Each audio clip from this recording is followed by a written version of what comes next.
Chapter 1805, Passing on Laws, 2, Mo Yen immediately became unhappy. She pouted her lips. Fine then. I want to help you, yet you don't even appreciate it and want to ground me. So much for my good intentions. Mo Yen was no longer in the mood to learn the sword anymore. She picked up her sword and left. Jianchen shook his head helplessly as he watched Mo Yen walk away. Afterwards, he looked at Shiyu, and his eyes gradually deepened. He said, Miss Shiyu also seems to have comprehended the laws of the sword, right? Patriarch, I do indeed comprehend the laws of the sword. Shiyu straightened herself and answered honestly. Jianchen's status was completely different from before, so she clearly felt a little unnatural before Jianchen. However, perhaps due to Mo Yan's words, Shiyu avoided Jianchen's gaze slightly. Her face remained slightly flushed as well. Show me what you've comprehended, Jianchen asked calmly, completely ignoring the redness on Shiyu's face. Shiyu was surprised. She seemed to realize that Jianchen wanted to guide her personally. A strange light could not help but appear in her eyes. Jianchen's laws of the sword had reached the level of overgods, while overgods were insurmountable existences in Shiyu's eyes. If she could receive the personal guidance of an overgod who had comprehended the laws of the sword, it would be extremely beneficial to her own comprehension. She might even be able to become a god in a single stroke. Shiyu immediately became slightly excited. However, she sucked in a breath soon afterwards and forcefully calmed herself down. Suddenly, Shiyu emitted a sharp sword chi. A dazzling sword had appeared in her hand. Its light surged as she slashed towards a fake mountain nearby with her full strength. This attack contained Shiyu's greatest comprehension of the laws of the sword. Through the might of her sword, she demonstrated her comprehension of the laws of the sword to Jianchen. Boom! With a great rumble, the fake mountain was not damaged at all after withstanding Shiyu's most powerful strike. After all, a layer of formations protected the entire Tian Yuan clan. Although the formations were not enough to stop attacks from overgods, they were not something that a late deity like Shiyu could destroy. A gleam of light shone through Jianchen's eyes. From that single attack, Jianchen could tell what Shiyu lacked in her comprehension of the laws of the sword. Shiyu, watch closely, Jianchen called out. Using his fingers as a sword, he emitted a powerful streak of light and directly stabbed towards Shiyu's head. As Jianchen stabbed out, a surging sword chi immediately permeated the surroundings. Shiyu sensed it the most intensely. In Shiyu's eyes, she seemed to have moved into a sea filled with sword chi that clustered densely all around her. Endless sword chi surrounded her. Every single strand of sword chi there seemed to represent a law of the world, and the countless sword chi seemed to form the laws of the world. At the very beginning, Shiyu was surprised, but she understood very soon. Jianchen was passing on his own laws. He was using this method to invoke his comprehensions of the laws of the sword, displaying it to her in the simplest fashion possible. Shiyu could not help but close her eyes. Looking could not allow her to understand the laws that Jianchen was passing on to her. She had to comprehend it using her heart. If she comprehended some of the mysteries there, it was extremely likely for her to become a god. However, if she failed, Jianchen's attempt this time would be completely useless and a waste of time. Comprehending the laws of the world was not as simple as cultivation. To cultivate, a person only needed to ingest a few heavenly resources, and they would be able to increase their cultivation with the energy within. On the other hand, there were no shortcuts to comprehending the laws of the sword. It would all be up to the individual. Even after ingesting heavenly resources that assisted comprehension like comprehension tea, personal comprehension was still required to understand the mysteries within there. It would not directly increase a person's comprehension of laws. The sword chi from Jianchen's fingertip stopped before Shiyu's forehead, and the sword chi slowly dispersed. Jianchen pulled back his hand, and he stared at Shiyu, who currently had her eyes closed. Around half an hour later, Shiyu finally opened her eyes. There was a sliver of understanding in her eyes. Do you understand? At the same time, Jianchen asked her. Shiyu looked over and saw Jianchen standing next to a pond nearby with his back towards her. There was a gentle breeze that blew his hair around while his white robes fluttered gently as well. He seemed slightly otherworldly. Shi Yu's eyes suddenly narrowed as she stared at Jian Chen's back. Somehow, she seemed to sense an indomitable presence from Jian Chen's back. I understood a little, but there's still a lot I don't understand, Shi Yu said gently as her emotions were mixed. Jian Chen slowly turned around and stared at Shi Yu with reassurance. He said, since you've understood a little, it means that your affinity for comprehension is extremely great. It won't be a waste for me to guide you. Suddenly, Jian Chen pointed a finger towards the sky. A huge streak of light shot out directly towards the sky. At the same time, an even more powerful sword intent radiated from his body, enveloping the entire Tian Yuan clan in a single instance. The sword intent did not just stop there. Instead, it rapidly expanded throughout the city with lightning speed. Eventually, it enveloped the entire city, shocking everyone around. What powerful sword intent! It's from the patriarch of the Tian Yuan clan. What is he doing? This is definitely the laws at the level of Overgod. It's the Overgod from the Tian Yuan clan. Whether it was the gods of other clans or the people who had settled down in the city temporarily, they all gazed in the direction of the Tian Yuan clan in shock. Mo Ling and Ando Fu hurried over within the Tian Yuan clan as well. They watched from the distance as Jian Chen pointed his finger towards the sky as he stood next to the pond. Shock filled their faces as well. Jian Chen had already closed his eyes, connecting himself with the laws of the sword in the surroundings as best as possible. He maintained his posture for around 10 minutes before finally opening his eyes. At that moment, his pupils had lost their original black. They shone with dazzling, silver-white light. They seemed as bright as lanterns when the white eyes and pupils fused together. At that moment, Jian Chen slowly guided his finger through the air.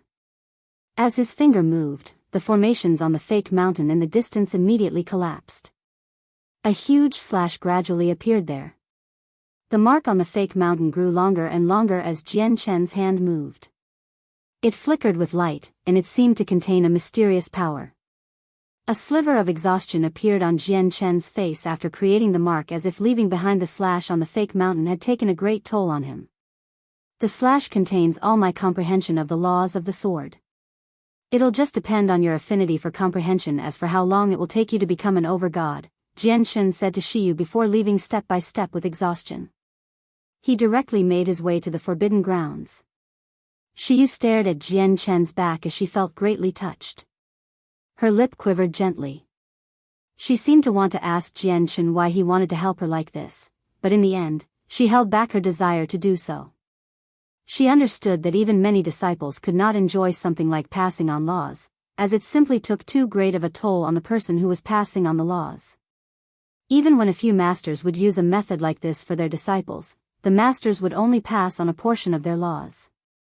However, according to Jian Chen's words, he seemed to have engraved all his comprehension of the laws of the sword there. If all the mysteries in the slash could be comprehended, she would directly be able to become an overgod. Chapter 1806. A God King's treasure. Mo Ling and Ando Fu naturally saw Jian Chen leave behind a mark for comprehending the laws of the sword for Shi Yu as they were standing to one side. They had their own thoughts about the matter. Currently, Mo Ling's emotions could only be described as overjoyed, while Ando Fu was filled with envy. He sighed to himself. Just why did his Ando clan not possess a great woman like Shi Yu? If Yu can end up marrying the patriarch, it would be a joyous matter, thought Mo Ling. He was filled with anticipation. Although he knew that Jian Chen was already married, having several wives was very common in the saints' world. As a matter of fact, a woman having many husbands in the saints' world was common as well. Currently, in the forbidden grounds of the Tian Yuan clan, Jian Chen, Shangguan Mu'er, Xiao Jin, Xiao Ling, the White Tiger, Nubis, Rui Jin, Hong Lian, He Yu, Xiong Zhong, and the others from the world of forsaken saints had all gathered together. Alright, this is all I know about the saints' world so far. From today onwards, you can cultivate in the Tian Yuan clan in peace. This clan was founded for you in the first place, Jianshan told everyone all he knew about the saint's world as he sat on the ground.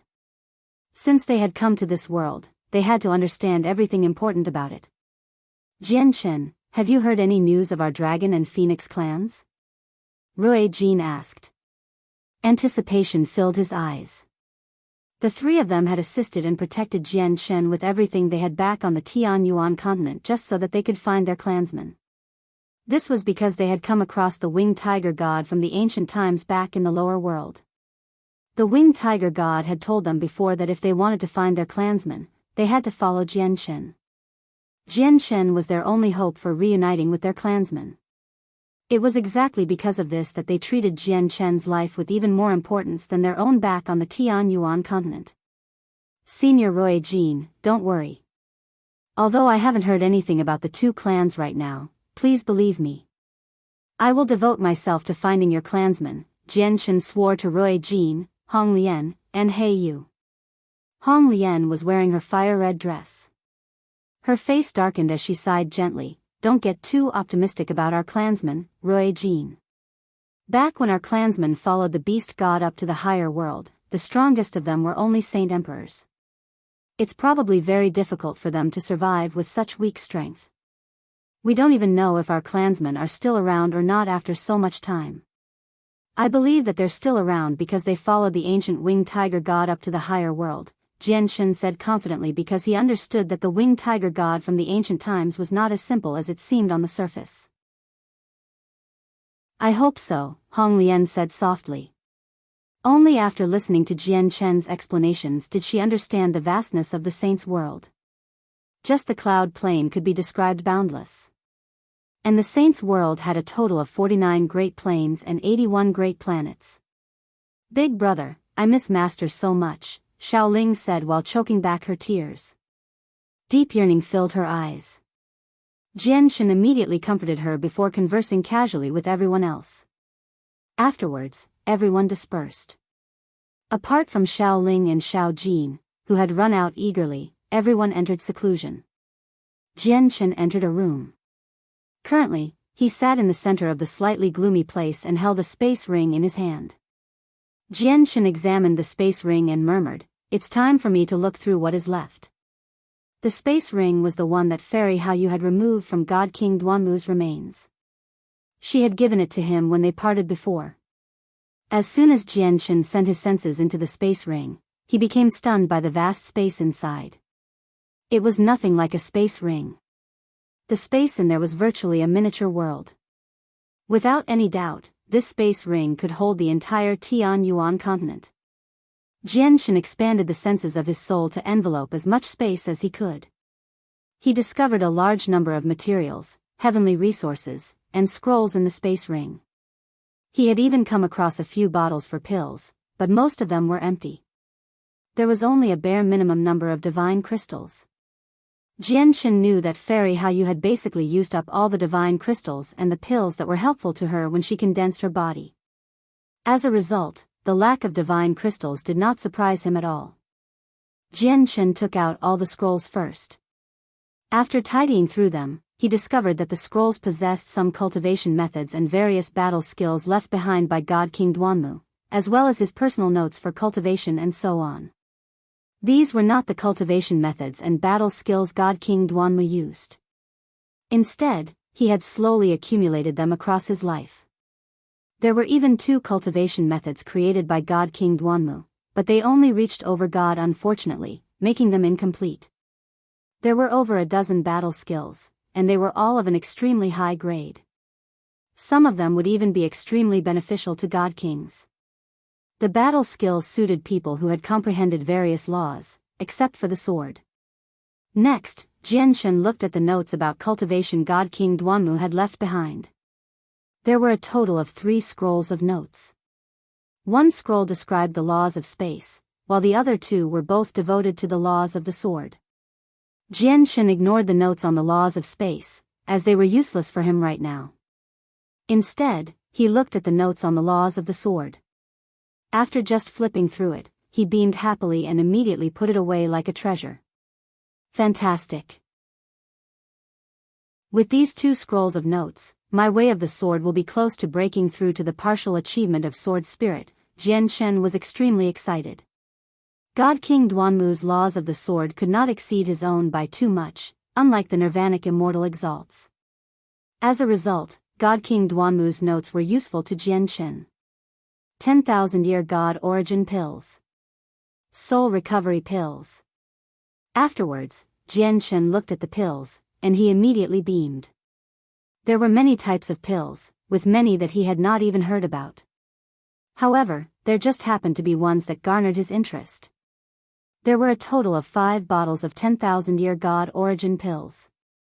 Each bottle possessed exactly 10 pills, so there were 50 pills in total. There were 3 whole bottles of Soul Recovery Pills. Each bottle also possessed 10 pills, amounting to 30. There are actually 30 Soul Recovery Pills here. At that moment, Jian Shen became as joyful as he had ever felt. He no longer had to worry too much about using his strands of profound sword chi now that he had these pills. However, he also understood that as his strength increased and his soul grew stronger, his need for soul recovery pills would grow. Just a single pill was enough to recover the power of an early overgod's soul, but after becoming a mid-overgod, one would probably need 2, 3, or even 4 pills to fully recover. As for God Kings, they would need as many as several dozens. Chapter 1807, Secluded Cultivation. Putting aside the 10,000-year God Origin Pills and the Soul Recovery Pills, there were 4 pills that Jian Shen had never seen before. He did not know about their exact usage. Apart from them, there were over 20 empty bottles. From the marks on the bottles, Jian Shen could easily tell that they had been opened recently and Fairy Hao Yu had ingested all the pills inside. There were quite a few heavenly resources left in the ring as well. The most eye-catching one was a ginseng that was completely golden and 3 meters in length. What a large ginseng! It basically looks like a small tree. Moreover, the ginseng is completely golden as if it has been plated with gold. I can tell with a single glance that it's extremely precious. Jian Shen could not help but sigh in amazement. He had seen quite a few ginseng on the Tianyuan continent, but he had never seen one so big. Apart from the golden ginseng, there were even more heavenly resources and medicinal herbs. They were all the type that Jian Shen could not name. However, without a doubt, they were nothing ordinary. Violet Scale Stone. Master, there's Violet Scale Stone. At this moment, Jian Shen heard the voices of the sword spirits. What's Violet Scale Stone? Jian Shen was slightly surprised and immediately looked around. Master, Violet Scale Stone is a material for forging weapons. It has already reached the 9th grade of the immortal tier, making it one of the crucial materials for forging the twin swords. Master, the Violet Scale Stone is 30 kilometers ahead of you, Ziying told Jian Shen. Jian Shen immediately expanded his senses and indeed, he found a huge piece of rock that was 3 meters wide at the place that Ziying had mentioned. The rock was completely violet and possessed a strange patterning, making it seem like scales. This must be the Violet Scale Stone. Jian Shen studied the piece of rock. He knocked it with his hand gently out of curiosity. He could tell just how tough the rock was from touching it. Even if he used his full strength, he would probably struggle to leave behind a mark. It really is a 9th grade immortal tier material, Jian Shen marveled. Master, there's a piece of profound lightning rock 20 kilometers to the west. It's also a 9th grade immortal tier material. Fantastic. I never thought that we'd find 2 materials at once, Qing Suo said excitedly. Jian Shen immediately found the profound lightning rock. Just like the Violet Scale Stone, it was a type of mineral. Lightning flickered on its surface, and it would produce sparks from time to time. Moreover, the electricity from the rock was extremely dangerous. Even Saint Emperors would basically be doomed if they came in contact with it. I wonder who would touch the rock if I threw it onto the Tianyuan continent. Jian Shen could not help but wonder. Ziying, Qing Suo, have a look again closely. See if there are any other materials for forging the swords nearby, Jian Shen said to the sword spirits. There was a huge pile of materials that Jian Shen did not recognize in God King Duanmu's space ring. Only the sword spirits knew whether they could be used for refining swords. "All right. We'll have a look closely," replied Qing Suo before looking around seriously again. However, they failed to find a third material that could be used to forge the twin swords. There were quite a few materials for forging swords. As a matter of fact, there were many of them. However, the grade of the materials was just too low, so they could only give up on them. It's still quite the surprise to be able to find two. "We can slowly collect the other materials later," Jian Shen said in satisfaction before putting the space ring away. Afterwards, Jian Shen called for Mo Ling and gave him a portion of the cultivation methods and battle skills. He used them as the cultivation methods that the Tian Yuan clan could provide. Once a member of the clan had made great contributions to the clan, they could use their merit to exchange for the cultivation methods. Jian Shen left the better, remaining cultivation methods and battle skills on a stone table in the Forbidden Grounds so that the people from the Tian Yuan continent could choose whatever they wanted once they emerged from seclusion. Afterwards, Jian Shen told Mo Ling and Ando Fu about how he wanted the clan to develop in the future before leaving all the matters of the clan to them. On the other hand, he entered seclusion. Jian Shen sat in the room as the huge, golden ginseng he had found in Godking Duanmu's space ring was placed beside him. Not only had he found 50 10,000-year God origin pills in Godking Duanmu's space ring this time, but he had also found a large number of heavenly resources, including the golden ginseng. A supreme God King had collected all these heavenly resources, so they were of extremely high grade. The heavenly resources he had collected from the Xianhuang microcosm could not match up to them. As a result, he wanted to see if he could reach the 11th layer of the chaotic body through these heavenly resources and the 50 10,000-year God origin pills.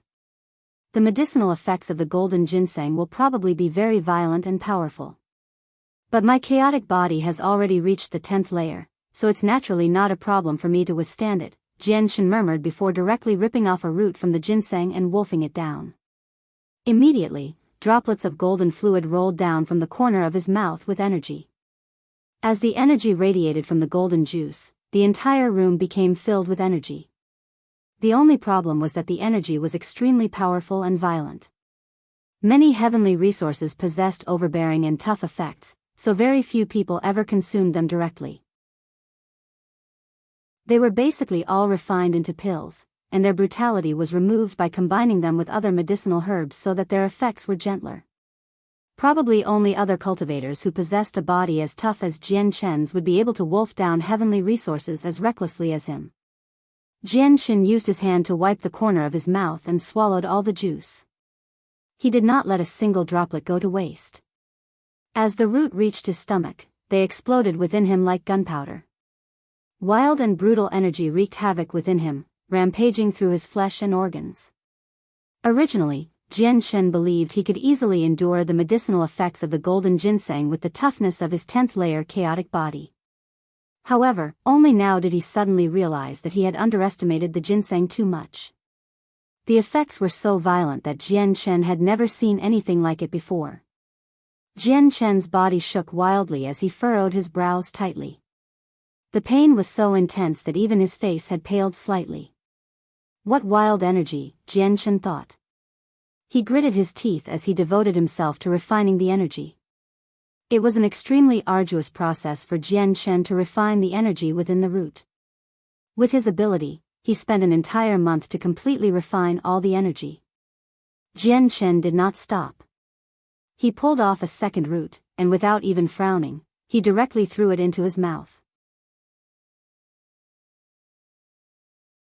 Chapter 1808, 15 years. Jian Shen refined the tremendous energy within the huge, golden ginseng. It was an extremely long and arduous process. He required a very long time to wear away the brutal energy before being able to transform it into chaotic force. After all, the tremendous energy within the golden ginseng was not as gentle as the energy within the violet cloud peaches that could be easily absorbed without any difficulty at all. Jian Shen lost track of time as cultivation was timeless. He devoted himself to cultivation. Near him lay the 3-meter-long golden ginseng. However, the ginseng was only half of its initial size now.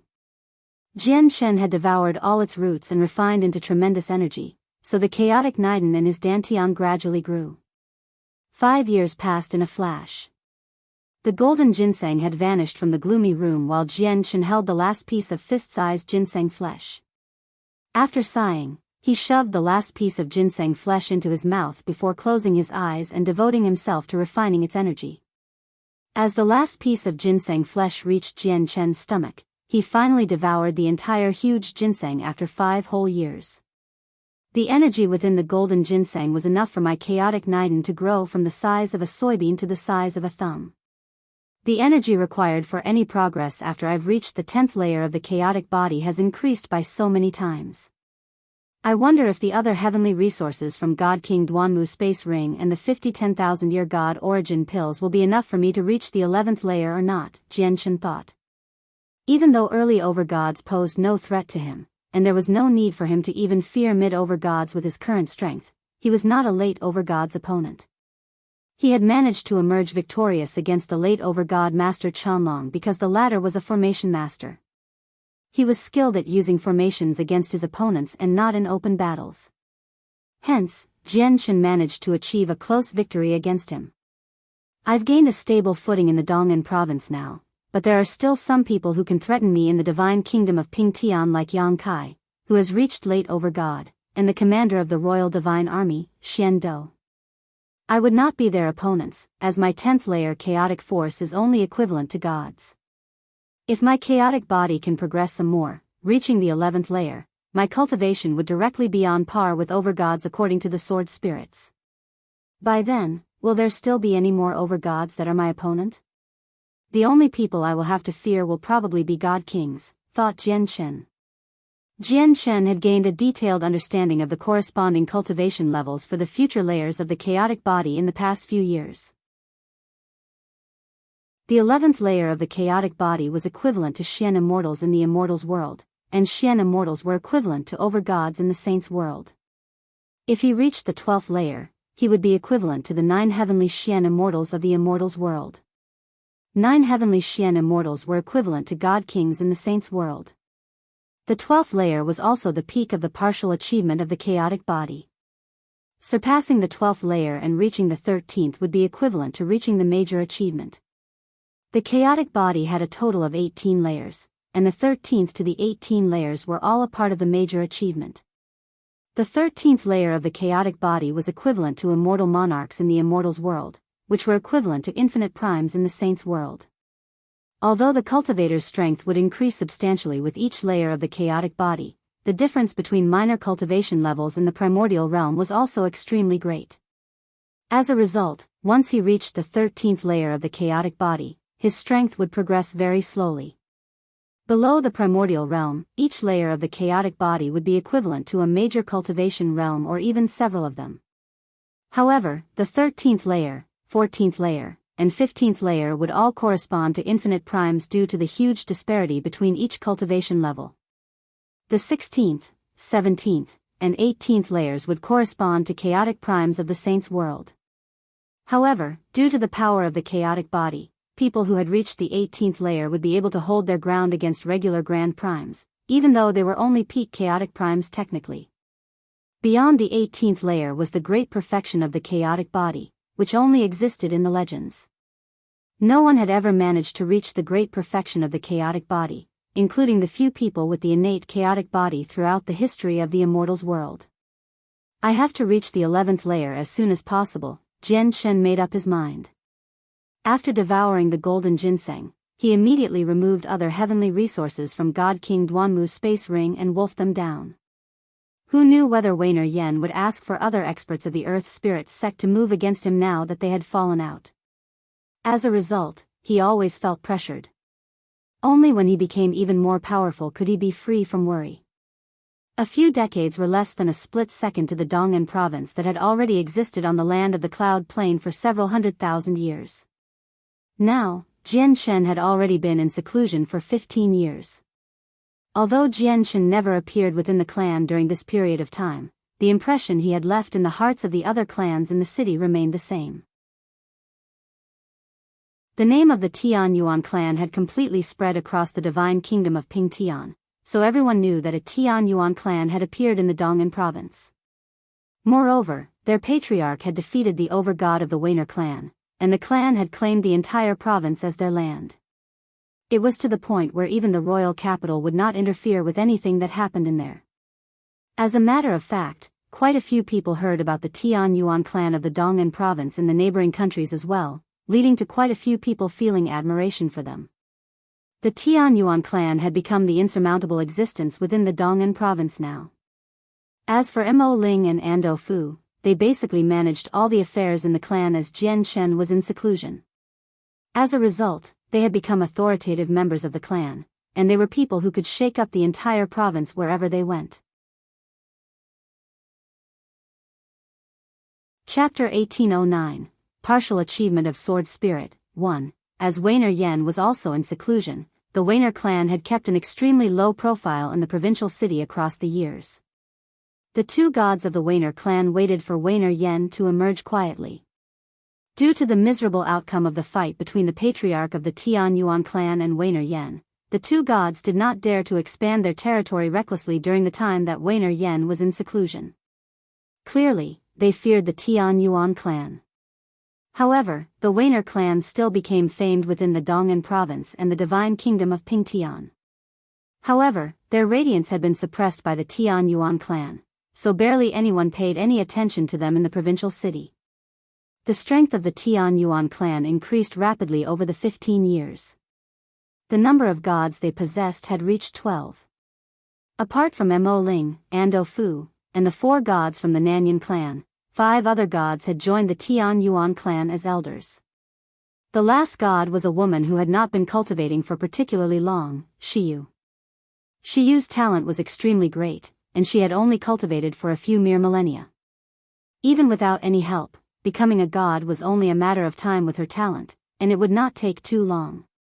After Jianshan left behind a slash passing on his laws, basically engraving all his comprehension at sword spirit into it, Shiyu became a god much faster.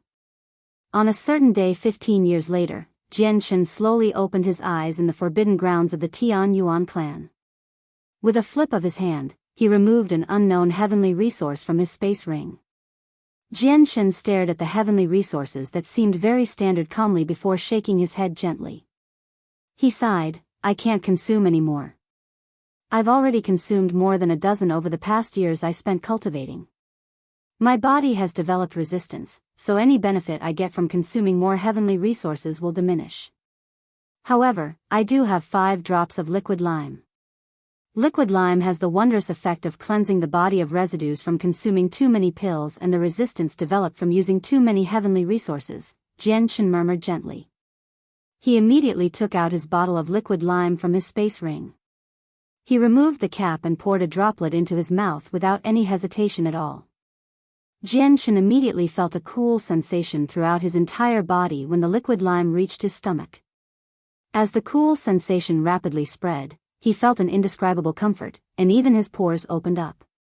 He could feel that the resistance he had developed to heavenly resources was slowly dispersed with the permeation of the cool sensation. Moreover, Jianshan felt his soul become extremely clear. Vaguely, the profound laws of the world seemed to have become even clearer in his eyes. The effects were similar to drinking comprehension tea. Not only could the liquid lime cleanse the body of any pill residues or developed resistances, but it also possessed some effects like the comprehension tea.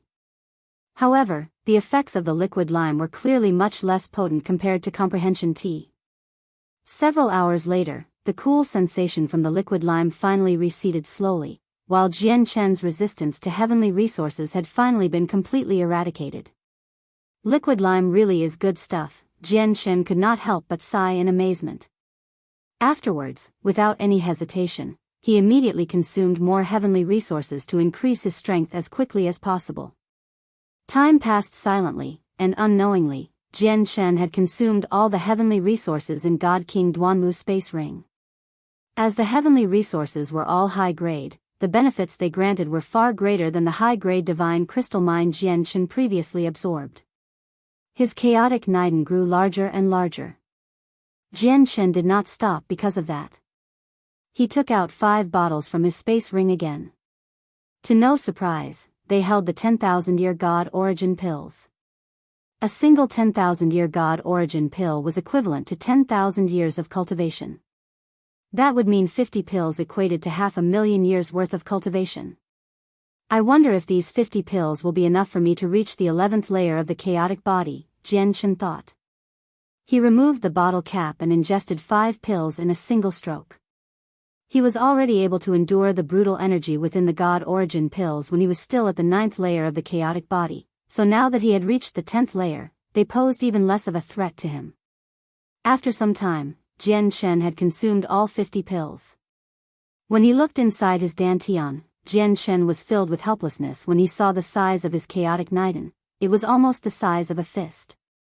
All the heavenly resources from Godking Duanmu's space ring and the 50 God origin pills were still not enough for him to reach the 11th layer of the chaotic body. Aside from the 10 blocks of high-grade divine crystal from the Divine King, I only have a few pieces of supreme-grade divine crystals from Godking Duanmu's space ring. But I feel that even if I absorb them all, it still won't be enough for my chaotic body to break through, thought Jian Shen. The light in his eyes flickered in thought as he sat in the room. A while later, Jian Shen made up his mind. His eyes became determined, and he suddenly stood up, making his way out of the room. I never thought that I've already cultivated for 50 years, Jian Shen could not help but sigh as he stared at the sky while standing outside. Mo Ling, Ando Fu, come here immediately. Jian Shen immediately summoned Mo Ling and Ando Fu after leaving the forbidden grounds. Very soon, Mo Ling and Ando Fu arrived before Jian Shen at the same time. However, there were 10 other gods aside from the 2 of them. Greetings to the Patriarch. A total of 12 gods stood before Jian Shen and bowed towards him. Jian Shen glanced past them and discovered that there were a few people he had never seen before among them. He immediately understood them to be outsiders that had joined the Tian Yuan clan. Afterwards, Jian Shen looked at the white-clothed Shiyu. He could not help but smile faintly, and he said in some relief, Shiyu, you really haven't disappointed me. You become a god in such a short amount of time. Chapter 1810, Partial Achievement of Sword Spirit, 2, It's all thanks to the Patriarch's kindness. If it were not for the Patriarch's assistance, I would have never been able to become a god so soon. Shiyu clasped her fist towards Jian Shen as the light in her eyes flickered. Unknowingly, her opinion of Jian Shen had changed silently. Jian Shen was quite indifferent to how Shiyu behaved towards him. After nodding slightly, he looked towards Mo Ling and Ando Fu. He said to the 2 of them, I'm going to be leaving for some time. During this period, you 2 will keep up the management of the clan. If there's anything important, crush this jade talisman. As he said that, he passed a talisman to Mo Ling. The talisman contained a sliver of the power from his soul. Once the talisman was shattered, he would sense it. Yes, Patriarch. Mo Ling stowed the jade talisman away carefully. Shiyu trembled undetectably when she heard that Jian Shen would be leaving. At that moment, she felt dispirited for some reason. Afterwards, Jian Shen told the people some more things before directly leaving the Tian Yuan clan. Shangguan Mu'er and the others were all in secluded cultivation within the forbidden grounds. He did not take anyone with him. He was moving alone this time. Only the 7-colored heaven-devouring beast was an exception. It remained within the bright moon divine hall, lying gently on Kaiya's casket like a royal guard. Sigh. Kaiya, I wonder when you'll awaken. However, I have completely no clue just what has happened to her. I'll have to ask the over-gods to have a look once I go to the royal capital in the future. Let's see whether they know a method to cure Kaiya, Jian Shen thought. He had inspected Kaiya's conditions closely and many times in the past. She clearly was not injured. He had even used the sap from amethyst spiritual bamboo on her. The sap from the bamboo was something for healing injuries to the soul. Even if Kaiya's soul was severely damaged, a single drop would be more than enough for her to make a full recovery with her strength. However, the sap had been like a drop in an ocean when he used it on her. It did not have any effects at all, making Jian Shen very confused. Even the sap from amethyst spiritual bamboo was useless on Kaiya. There are only 2 possibilities for this. One is that the sap of amethyst spiritual bamboo is not enough for Kaiya's soul to be healed, while the second one is that Kaiya's soul is not injured at all, Jian Chen murmured. He naturally believed it was the second reason. As a result, he was helpless about Kaiya's current predicament. Before long, Jian Chen arrived in front of God King Duanmu's dwelling again. Even though it had already been several decades since the commotion the dwelling caused, the place was still extremely busy and continued to attract many cultivators from distant lands. As a result, many people entered and exited the place basically every day. Although the overgods had taken away all the treasures within the dwelling several decades ago, there were still objects that interested deities and gods within the place. In particular, godhood experts who comprehended the laws of the sword treated the empty dwelling as a great treasure. This was because there were also sword slashes left behind by God King Duanmu. It was exactly because of these slashes that the people in the surrounding divine kingdoms who comprehended the laws of the sword and the laws of space had all gathered here. There were also quite a few Origin Realm cultivators among them. As a matter of fact, there were even a few Saint Emperors who used the sword as their preferred weapon who had come to try their luck. They hoped to come across the fortune that would allow them to rise up. As a result, the current dwelling seemed rather bustling. Jian Chen erased his presence and entered the dwelling as well. He heard various sounds as soon as he entered the dwelling. There were already quite a few people outside, but there were even more inside the dwelling. It was extremely busy like a noisy market. Jian Chen made his way towards the depths of the dwelling with much familiarity, and he arrived in the dwelling of God King Duanmu's disciple very soon. The place was filled with people as well. There were even more people in the sword comprehension building. Basically, everyone stared at the sword slash that God King Duanmu had left within the building personally. They tried their hardest to comprehend it and benefit. Jian Chen shook his head gently when he saw the slash within the building. He could tell with a single glance that the slash had lost its mysteriousness and charm. This was because the slashes God King Duanmu left behind could only be comprehended a certain number of times. Once the number exceeded the limit, the slash would lose all its charm and become ordinary. It would be very difficult to benefit from it no matter how it was studied. Jian Chen did not stay there for very long. He continued onwards to the very depths. Very soon, he arrived before the 3 stone huts. Aside from the first hut that had already collapsed, the 2 other huts remained standing. People would enter and exit from time to time. However, there were quite a few people who had come into the dwelling for the first time outside of the 2 huts. They were hesitating over which hut to enter. Quick, go to the 3rd hut. There's someone who has become a god successfully in the 3rd hut again. At this moment, a voice rang out nearby. When they heard the voice, the cultivators that had gathered there immediately fell into a commotion. What? Someone has broken through again in the 3rd hut. I really do envy them. The 3rd hut has given birth to over a dozen gods. Quick, enter the 3rd hut. The 3rd hut is where God King Duanmu passed away. The comprehension of laws from his past life remains there. The comprehensions have become very thin now, reaching a level that we can comprehend. Cultivating in there will increase your chances of becoming a god drastically. What are you hesitating for? Let's go to the 3rd hut. We might be able to break through there as well and become gods. Immediately, the hesitating cultivators all rushed towards the 3rd hut. Jian Chen took a step forwards and made his way towards the stone huts as well. However, he did not go to the 3rd hut but the 2nd. After making it through the entrance, the world around Jian Chen opened up. He had entered another world. The place seemed like an extremely large world. It was filled with endless mountain ranges, and each of them stood up like swords, directly reaching towards the sky. Many mountains possessed huge slashes caused by swords.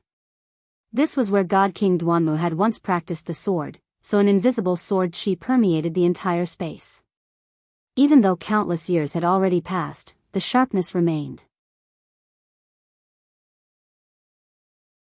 Chapter 1811, Partial Achievement of Sword Spirit, 3. The place was basically a holy land for those who comprehended the laws of the sword. The slashes on the mountains were a supreme treasure to them. Even to Jian Chen, an overgod who had comprehended the laws of the sword, cultivating here would be greatly beneficial. As a matter of fact, there had been countless people who tried all sorts of methods to take the slashes away in the past years. However, none of them had succeeded so far. This was because the mountains that possessed sword slashes were all extremely tough, making it impossible to move them. There were also many people gathered before the mountain ranges. The many cultivators of various cultivation levels either sat on the rocks or hovered in the air as they tried to comprehend the sword intent. Not all of them comprehended the laws of the sword. There were even a few people who comprehended other laws. It was just that they also used swords, so they hoped to comprehend a new usage of the sword from the sword slashes or comprehend the laws of the sword as a second law. Of course, amongst the countless people here, there was only a handful who truly benefited. Jian Shen looked around before casually finding a place to sit down. With a flip of his hand, he took out the 2 scrolls detailing Godking Duanmu's notes on the laws of the sword from the Godking space ring. He unfurled one of them and began to study it with great concentration. This is where Godking Duanmu practiced the sword in the past. Basically, the entire place is filled with Godking Duanmu's slashes from his laws of the sword. Comprehending Godking Duanmu's notes regarding the laws of the sword in an environment like this would make it far easier without a doubt. I'll be able to reach the partial achievement of sword spirit in the shortest time possible, thought Jian Shen. He had sensed long ago that he had already reached the minor achievement of sword spirit. He was only a step away from partial achievement. Godking Duanmu was extremely accomplished in the laws of the sword, and he even reached the point where he had a foot planted in the primordial realm. The notes personally written by him would naturally be of great help to Jian Shen. Jian Shen's entire mind sank into Godking Duanmu notes. Jian Shen had benefited greatly from reading the 2 scrolls. He felt enlightened, and he seemed to find a direction for many things he did not understand in the past. As a matter of fact, Jian Shen even found his erroneous assumptions through the notes, allowing him to deepen his understanding of the laws of the sword. In the blink of an eye, Jian Shen had already sat there for 10 years. During this decade, he did not move at all and remained still like a statue. A thick layer of dust had even accumulated on him. That person has sat there for 10 straight years. Has he benefited from it? A decade is not exactly long. I've even cultivated for several hundred years in a single sitting in the past, let alone a decade. It's just that I've yet to see someone who can last 10 years here, yeah. Perhaps the sword slashes are just too profound to us, so we're unable to comprehend the mysteries within it all. Basically, everyone needs to stop after 2 or 3 years to mull over what they have found or find another place to continue comprehending. There's rarely anyone who can last for an entire decade here. There has been a few gods who comprehend the laws of the sword that managed to grasp a sliver of the mysteries in there in the past few years. It's just a pity that they couldn't last for too long, and they all vomited blood, becoming heavily injured. The slashes left behind by Godking Duanmu are just too profound. You'll naturally be fine if you can't comprehend it, but if you do, even gods will suffer a backlash from the sword intent. This person has lasted 10 years, so his cultivation must be extremely impressive. In just a short decade, Jian Shen had attracted the attention of many.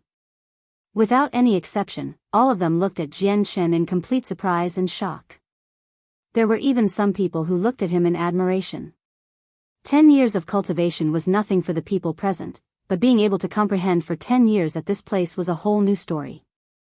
At this moment, Jian Shen finally moved from his statue-like posture. As he moved, large motes of dust fell off him. That person has finally roused. Heavens, he actually hasn't vomited blood. Has he really been comprehending the sword intent here in the past 10 years? Looks like he entered a complete state of selflessness. He must have been comprehending. Who is this? Jian Shen immediately attracted the attention of many after rousing. At that moment, many gazes throughout the mountains had gathered on him. However, no one could recognize Jian Shen. Although they had all heard of the patriarch of the Tianyuan clan, there had only been a handful of people who had truly seen him. Jian Shen did not seem to realize that so many people were staring at him. He slowly put the 2 scrolls away.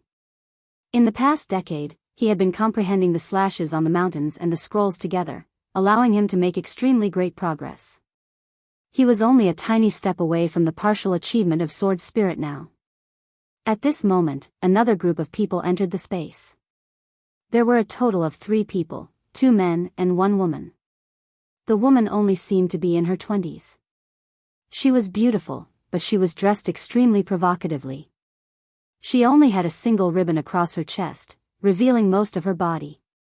She wore an extremely short skirt as well, so only 3 parts of her body were covered. Her round, circular legs were completely exposed. At the same time, she did not contain the hedonistic light in her eyes at all. She was filled with a deep sense of perversion. The other 2 men followed beside the woman. They were both middle-aged. However, flashes of primitive desire would flash through their eyes from time to time when they looked at the woman. However, the 2 gods did not touch this woman who was only a deity. Unless they gained permission, they would not even touch a hair on her. The provocative woman looked around. A sliver of perversion appeared in her enchanting eyes. Suddenly, she charged towards an extremely handsome young man nearby who only seemed to be in his 20s. Chapter 18:12, Partial Achievement of Sword Spirit, 4. The young man was only at reciprocity, so he was unable to resist before the female deity at all. The woman captured him effortlessly. Senior, what are you doing? The young man began to panic. The provocative woman pushed her face up close to the young man's face. She extended her tongue and licked his face gently. She gave off a fragrance that could incite the bestial instincts of desire, and she said softly, "Little brother, don't panic or be scared. I won't hurt you because you've already caught my eye. Let me properly show some love to you. I'll take you to a land of bliss." As she said that, the woman waved her hand and a divine hall immediately flew out. It rapidly expanded in the air and landed heavily on the ground. The woman grabbed the young man and directly entered the divine hall, ignoring his resistance. The people gathered in the space to comprehend the laws of the sword looked at the provocative woman at that moment as well. However, their expressions became rather strange very soon. This was because the woman's divine hall was transparent. By transparent, it meant that everything that happened within the divine hall could be seen clearly from the outside. The perversion in the woman's eyes became even more intense within the divine hall. Under everyone's gazes, she stripped the young man naked first before ripping off everything on her body. She directly pressed the young man to the floor and sat down on him just like that, going at it publicly. "Senior, please don't, Senior. Spare me." The young man was not delighted at all. Instead, he began to beg miserably. However, his body was trapped and immobilized, so he could only watch the woman sit on him. He was unable to do anything. However, his complexion gradually paled while his skin gradually lost its luster. It yellowed as if his vitality was being drained away. On the other hand, the woman was ruddy. She was in high spirits as if she had just eaten something nourishing. 2. So shameless, what a shameless person. There were also quite a few women in the space.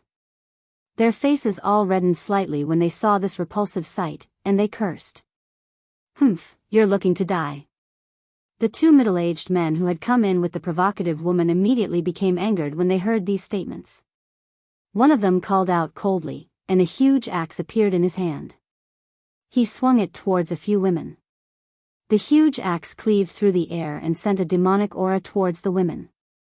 The women had not even reached the level of gods, so they completely lacked the strength to fend off an attack from a god. They all paled in fright. "Great-grandfather." At this moment, one of the women called out. Nearby, the eyes of an old man who sat on a mountain peak snapped open. The moment he stood up, a sharp sword chi immediately began to radiate from him. He wielded a sword and directly sent a sword chi towards the axe. Boom! The demonic aura produced by the middle-aged man immediately dispersed while the sword chi dulled slightly as well. However, it did not disperse and instead continued towards the middle-aged man with lightning speed. A god who has comprehended the laws of the sword. The expression of the middle-aged man with the axe changed. He immediately swung out a second time and dispersed the sword chi. However, he could not help but take a small step back. At the same time, fear flooded his gaze towards the old man. At the same time, Jian Chen's eyes narrowed. He could not help but properly study the old man in interest. My great-granddaughter is not someone you can hurt. Moreover, you're literally offending the public by letting something so repulsive happen before everyone. I'll teach you all a proper lesson today. The old man wielded his sword as he radiated with powerful sword chi. He strode through the air and rapidly moved towards the two middle-aged men. He gave off quite the presence. We're from the Mo family. Sir, do you plan on going up against our Mo family? The middle-aged man with the axe growled sternly. The old man had comprehended the laws of the sword, so he was extremely powerful. He and his companion probably would not be this old man's opponent even when working together. The old man halted when he heard that they were from the Mo family. His face changed slightly, and he growled, "The Mo family? The Mo family from the divine kingdom of Qingyang?" The middle-aged men's faces could not help but brighten when they saw the old man respond like that. They could tell that he feared the Mo family. That's right. We're elders of the Mo family from the divine kingdom of Qingyang, the middle-aged man with the axe said arrogantly. At the same time, he took out a token that displayed his identity. Fear immediately appeared in the old man's eyes when he saw the token that represented an elder of the Mo family. He snorted coldly and arrived before one of the young women and stood in front of her to protect her. Clearly, he was afraid of provoking the Mo family. Great-grandfather, that woman is so shameless, the woman behind the old man said with resentment. Enough. Don't mention this again. The Mo family is a clan with an overgod. They're not a clan that we can offend, the old man said to the woman secretly. His voice was filled with hopelessness. The people who originally planned on complaining as well all settled down after the middle-aged man revealed their identities. Fear appeared in their eyes as well. They clearly did not dare to provoke the Mo family from the divine kingdom of Qingyang. Jian Chen sighed gently at this sight. He stood up slowly and casually extended a finger towards the transparent divine hall. A tiny sword chi immediately shot out with that gesture, shattering the divine hall to pieces. The powerful shockwaves created forcefully separated the woman and young man as well. The woman could not help but become furious when someone got in the way of something she was enjoying very much. She immediately called out, "Who? Who is it? Are you sick of living? Woman, please have some dignity in the public. Don't do these offending things," Jian Chen said emotionlessly as he stood on a mountain peak. There was repulsion in his eyes as well. "How dare you?" The woman did not put on any clothes and just stood up like that. Just as she pointed at Jian Chen and was about to bellow out, she could not help but become stunned. She dazedly stared at Jian Chen who stood on the mountain peak with his arms crossed, and she became infatuated. What a handsome man. In particular, his otherworldly presence makes him seem so noble. I've played around with so many men before, but I've never seen a man with a presence like that. In the blink of an eye, all of the woman's anger vanished. She flew to Jian Chen's side eagerly as she stared at Jian Chen with deep desire. She said, "Big brother, what's your name?" Chapter 1813, Partial Achievement of Sword Spirit, 5, Jian Chen frowned. He felt slightly helpless. At the same time, everyone's gazes gathered on Jian Chen once again. It's him. It's the person who sat for 10 years without moving at all. What is his cultivation? Even after learning they're from the Mo family of the divine kingdom of Qingyang, he still dares to interfere. He's clearly not as simple as he seems. However, he doesn't seem to dare offend the Mo family too much either. Otherwise, the woman would have been injured when he shattered the divine hall. I wonder what he'll do now that the shameless woman has laid her eyes on him. Many people wondered as they tried to work out Jian Chen's strength and background. However, even more people wanted to see just how Jian Chen would handle the situation today. This was because he was up against the Mo family from the divine kingdom of Qingyang, which was a clan with an over-god. The woman did not become angry at all when Jianchen remained silent. Affection filled her eyes, and she said softly, "Big brother, I've fallen in love with you at first sight, so why must you be so cold to me? Don't be so dense, let me properly show you some love. I swear that I won't hurt you at all, unlike that little brother from before. Big brother, I can teach you a dual cultivation method. We only have to try it once, and our strength will increase drastically. I can guarantee you that you'll become infatuated with it once you try it." The woman from the Mo family stood behind Jianchen and dazedly said to his back. She was filled with hope and desire. She was not telling any lies either because she had truly become deeply attracted by Jianchen's bearing. "Piss off, or I'll show you what I can do," Jianchen said coldly as heavy killing intent clashed through his eyes. The woman was only a deity. She was as insignificant as an ant in Jianchen's eyes. He could not bring himself to killing something so insignificant, but her actions had incited his killing intent. The woman from the Mo family realized that Jianchen did not want to follow what she said when she sensed Jianchen's killing intent. Her face could not help but darken. She planted her hands on her hips and said coldly, "I have good intentions yet you still turn me down. There hasn't been a single man that I've wanted who has managed to escape from me. You're mine for sure today. You'll become my sex slave." With that, the woman turned towards the two middle-aged men nearby and said, "Elders, please capture this person." The elders hesitated slightly before directly flying towards Jianchen. "Looks like the Mo family really doesn't have anyone good." Jianchen was emotionless. A tiny strand of sword chi suddenly flashed near his fingers, shooting towards the woman's forehead like it was nothing. The woman was unable to put up any resistance at all before an over-god. A bloody hole appeared in her forehead, and in the blink of an eye, her soul had been wiped out. She collapsed while retaining the same posture. The two elders who flew over became stunned when they saw the bloody hole. Their eyes widened as disbelief filled their faces. They were not the only ones. Everyone in the space there became flooded with disbelief as well. She was a person from the Mo family, and she seemed to possess quite some status, yet Jianchen had killed her without any hesitance at all. This left everyone deeply shocked. Why, you actually killed the second young lady?" The two elders paled. They understood very well just what status the second young lady possessed in the Mo family. She was the person that the ancestor of the Mo family doted on, yet she had just died before the two of them like this. The ancestor would definitely become enraged. Jianchen looked at the two elders and said coldly, "People of the Mo family, if you want to live for a little longer, you better watch yourselves in the Dong'an province. Do you know who you just killed? The ancestor will never let you go." The two elders did not dare to charge towards Jianchen anymore. Instead, they yelled at him from afar. Both of them could tell that Jianchen definitely had his reasons for being able to kill a person of the Mo family so fearlessly. "The ancestor of the Mo family just happens to have taken something from me. Go report to your ancestor that before long, Jianchen will be paying a personal visit," Jianchen said.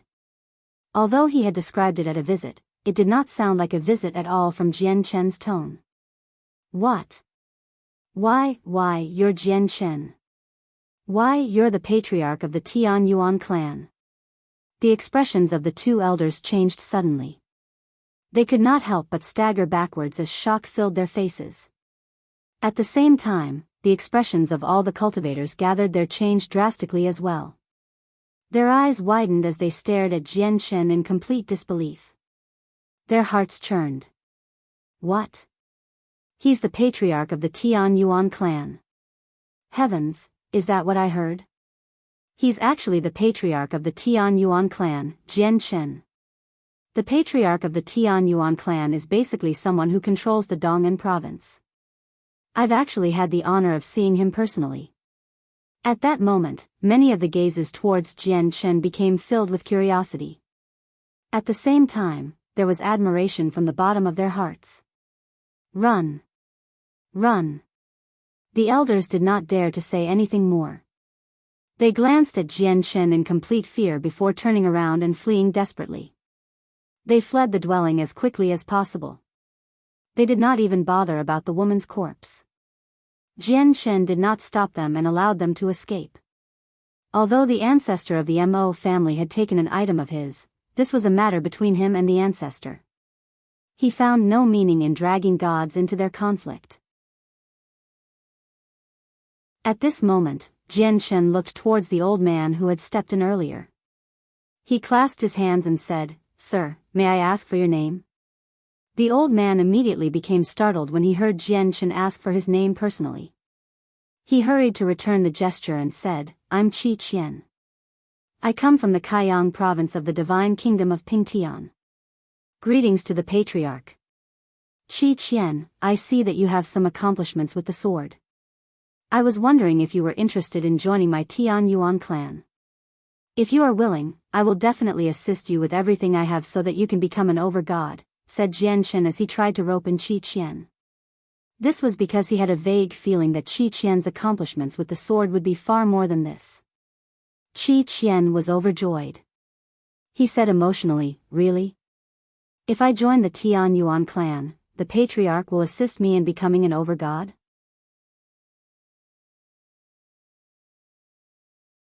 Chapter 1814, Partial Achievement of Sword Spirit, 6, Naturally. Since I've made a promise to you, I will definitely follow through with everything I have so that you can become an over-god, given that your talent isn't too horrible, Jian Shen guaranteed. Although his current laws of the sword were only at the level of mid-over-god, he was confident that making Qi Qian an over-god would not be too difficult. Qi Qian was only a mid-god right now. There would be some time before he reached peak god. By then, with Jian Shen's rate of comprehension, he probably would have reached the major achievement of sword spirit, the great perfection of sword spirit, or maybe even sword immortal. Even if something happened, and he remained at the partial achievement of sword spirit when Qi Qian reached peak god, he was still confident it would not be too much of a problem for Qi Qian to become an over-god with his full assistance. I should be leaving this place very soon. But before I do leave, I must increase the strength of the Tian Yuan clan some more. It's best if I can get an over-god to protect the clan personally. Only then can I guarantee the safety of the clan. However, I have to deal with the matter regarding the Wainer clan as well. If I can't settle it peacefully, it won't be my fault. Otherwise, they're a latent threat at all times, thought Jian Shen. Part of why he wanted to rope in Qi Qian this time was because he had a certain feeling that Qi Qian's future accomplishments would definitely be quite impressive. Jian Shen was uncertain why he felt this, but he believed it without any hesitation at all. At the same time, there was something else important. He had already made up his mind about leaving the Tian Yuan clan.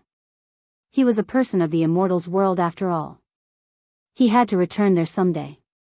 He was not born in the immortals world. As a matter of fact, he did not know anything about that world, but whether it was his cultivation method, his legacy, or the existence of the sword spirits, they all determined him to be a part of the immortals world. As a result, he had to strengthen the Tian Yuan clan before his departure. At the very least, he had to make it so that the Tian Yuan clan could exist stably for a very long time in the divine kingdom of Pingtian. Not only did the existence of the clan protect the people who had come up from the Tian Yuan continent with him, but it would have a direct connection to any other people who came up in the future. Although the tunnel to the Saints' world would drop a person to any of the 49 Great Plains or the 81 Great Planets in the Saints' world, Jian Shen believed that once he was powerful enough, he could change that. Alternatively, he could make it such that all the people who came up in the future from the Tian Yuan continent could gather in the Tian Yuan clan. Jian Shen's promise left Qi Qian overjoyed. Although he was already a god now, he had no confidence in breaking through to over-god. Across the 36 provinces of the Divine Kingdom, each provincial city possessed several dozen or even over 100 gods, but there were only a few that managed to become over-gods. If he possessed the full assistance of the patriarch of the Tian Yuan clan, he believed he would be able to become an over-god. However, Qi Qian showed some hesitance. He said to Jian Shen, "But patriarch, I already possess a clan in the Kaiyang province. I belong to the Qi family. Jian waved his hand without minding it at all and smiled. That's not a problem. You're still a part of the Qi family once you join the Tian Yuan clan. I am indebted to the patriarch. From today onwards, I will join the Tian Yuan clan, Qi Qian said politely. Many people would choose to join larger clans or sects for better cultivation methods or to break through to higher cultivation realms in the Saints' world. Qi Qian was only making a similar decision today. With my age and talent, the people from very powerful clans and sects may not necessarily want me. Even if I do make it in out of luck, I probably wouldn't receive much focus at all. I'll just end up running my course. Although the Tian Yuan clan cannot be compared to those clans and sects, it's enough as long as the patriarch of the Tian Yuan clan will assist me in becoming an overgod. At the same time, joining the Tian Yuan clan benefits me in another way as well because I won't have to worry about the revenge from the Mo family. The Mo family of the Divine Kingdom of Qingyang are known for their vengeful behavior. They're also extremely unjust. I wonder if the two elders of the Mo family will remember what I said and did today, Qi Qian thought. Qi Han greets the patriarch. At the same time, the great-granddaughter behind Qi Qian came forward and bowed politely towards Jian Chen. Many people in the surroundings looked at Qi Qian with deep envy. After all, Qi Qian did not join the Tian Yuan clan like any other person today. The patriarch had personally invited him and guaranteed to help him break through to overgod. After revealing his identity, Jian Chen's status in the space immediately became extremely special. Everyone no longer looked at him as casually and boldly as before. Instead, their gazes were filled with respect and reverence. This was because he was an overgod, as well as the person who held absolute power in the Dong'an province. Afterwards, Jian Chen gave Qi Qian an identification token that represented his position as an elder of the Tian Yuan clan before continuing his comprehension. In the blink of an eye, Jian Chen had reached the end of his second decade. After spending 20 long years comprehending here, the sword qi that permeated the space there became abnormally powerful all of a sudden, making all the cultivators present feel like they had sunken into a sea of swords. It was like a layer of invisible sword qi surrounded them. The sword qi permeated every corner of the space, and it was to the point where the origin energy in the surroundings seemed to be infected, causing it to sharpen in that instance as well. Everyone stopped cultivating and used their powerful origin energy to protect themselves, isolating themselves from the invisible sword qi the best they could. Fortunately, the sword qi there had appeared naturally and did not target them, so they did not become injured once they resisted with their full strength. There was only one person who was an exception, and that was Jian Chen. He had become covered in dust again. Jian Chen remained seated where he was like a statue and did not move at all.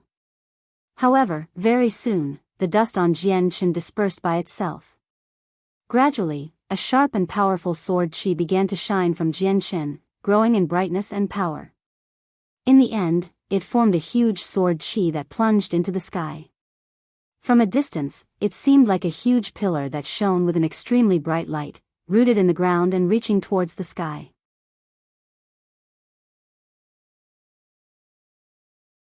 Chapter 1815, Miraculous Liquid. It's the patriarch of the Tian Yuan clan. He's the patriarch of the Tian Yuan clan. What's happening?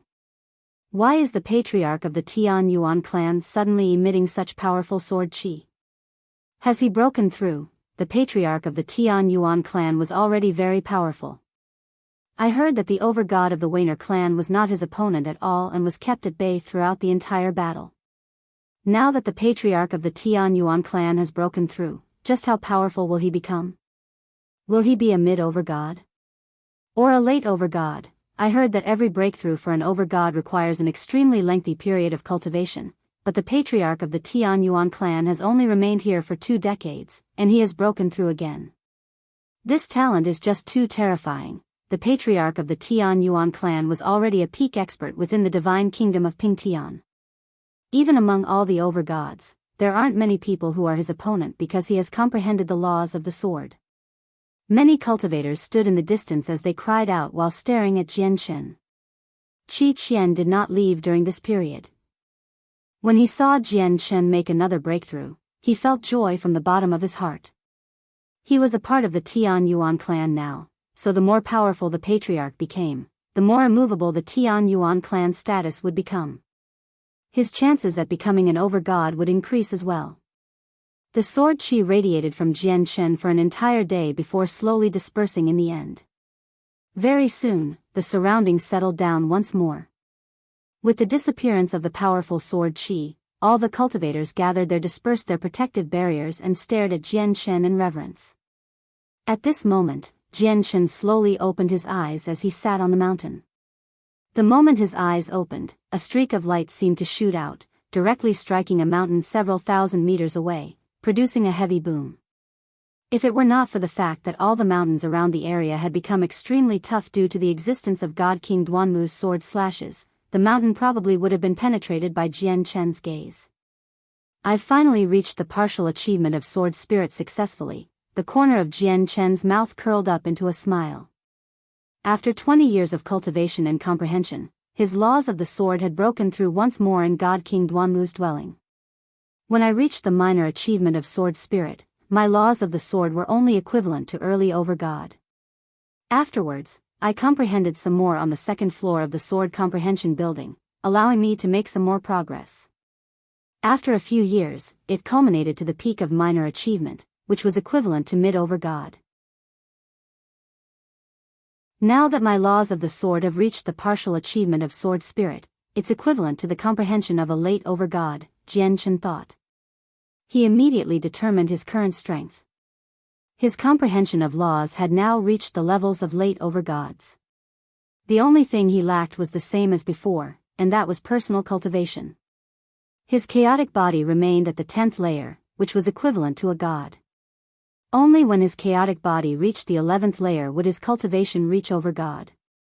Cultivation realms depended on the comprehension of laws, while cultivation depended on the energy within the Dantian. My chaotic Niden is only missing a third of the energy it needs before it can reach the 11th layer. I have to find the cultivation resources for this third as soon as possible. Jian Chen made up his mind inside before leaving without any reluctance at all. After reaching the partial achievement of sword spirit, this place no longer held much significance for Jian Chen. This was because this was only the place where God King Duanmu practiced the sword and not where God King Duanmu decided to pass on his laws. Jian Chen had already completely understood and absorbed the comprehension that would be beneficial to him. Remaining any longer would not allow him to improve. However, Jian Chen did not know that after he left, the place where he cultivated basically became a treasured and desired area.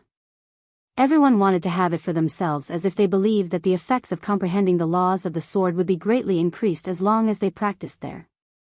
At the same time, as people from many divine kingdoms were gathered in the dwelling, the news of the patriarch of the Tian Yuan clan's breakthrough was brought back to their clans as quickly as possible. In a tall tower within the Mo family of the divine kingdom of Qingyang, the ancestor of the family sat in a space. Currently, he was wearing black robes. He held an extremely damaged piece of armor in his hand as he studied it. He appeared to be hesitating. This god artifact is far too damaged. With my strength, even if I find the corresponding materials, I won't be able to repair it. If I can't repair it, this armor will only be an extremely rare but useless item for collection. I can sell it to those large sects or clans and benefit greatly, but it's a god artifact after all. Even if it's damaged, it's rather regretful for me to just sell it like that. That's because the things that those clans and sects will offer to me probably won't be enough for my strength to increase. No matter how many divine crystals and heavenly resources I possess, my strength won't increase at all as long as I can't make a breakthrough in my comprehension of laws. However, if I can repair the armor, my strength will directly increase, thought the ancestor as he hesitated. Jian Chen killed my beloved descendant, taking much delight from me. That's unforgivable. Although I've reached the peak of mid-overgod, I still don't have much confidence in stopping Jian Chen's 2 strands of sword qi. I must find a way to block the 2 strands of sword qi if I want to kill Jian Chen. But I can only stop the sword qi if I reach late overgod or get many overgods to work with me.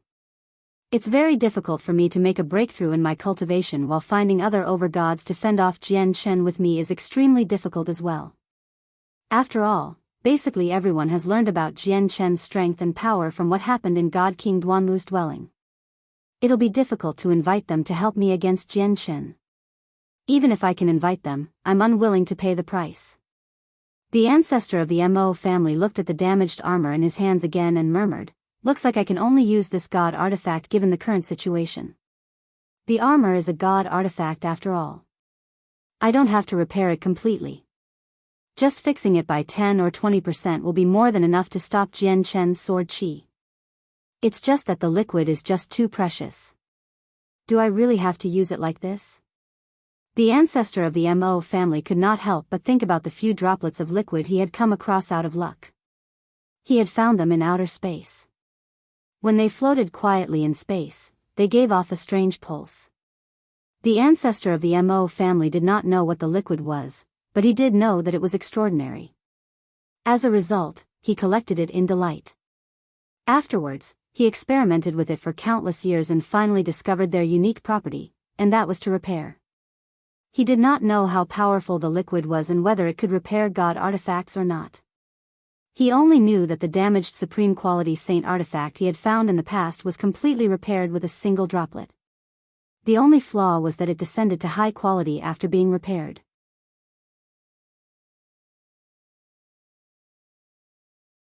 Chapter 18:16. Repairing the armor. The ancestor of the Mo family hesitated as he stared at the damaged armor. Uncertainty flickered through his eyes as he became extremely hesitant. With a thought, a simple jade bottle appeared in his hands silently. He stared at the jade bottle and remained quiet for a very long time. This was because the bottle contained the droplets of miraculous liquid he had accidentally come across and obtained in outer space. The liquid is extremely precious. That's without a doubt. But do I use it on the god artifact or not? Can the liquid repair the armor? If it can't, wouldn't that just be wasting the treasured liquid? The ancestor of the Mo family was extremely conflicted as he held the damaged armor in one hand and the bottle of liquid in the other. Moreover, there's something else important to consider. Wealth leads to ruin from others' greed. A god artifact is immensely precious, and even many infinite primes don't possess something like that. I definitely won't be able to keep the god artifact after news makes it out with my mere strength. I might even end up dooming myself. Of course, primordial realm experts will not notice it if I keep the god artifact in its current shape. If I repair it, there'll be more than a single primordial realm expert who will come looking for me, but if I don't repair it, how do I kill Jian Chen and take revenge for my dear descendant? The ancestor could not help but become enraged when he thought about how the patriarch of the Tian Yuan clan had claimed the life of his beloved descendant. Killing intent surged within him.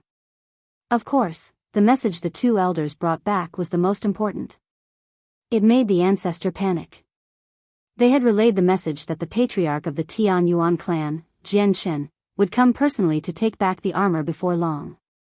In the long run, I can't repair the god artifact right now because I won't be able to keep it with my current strength. At the same time, I heard that you have to reach the primordial realm to use the power of a god artifact. My current strength is nowhere close to that. The burning desire in the ancestor's eyes gradually vanished, and he calmed down. He gave up on repairing the god artifact with the miraculous liquid. This one greets the ancestor. I have important matters to report. A voice filled with reverence rang out from outside at this moment.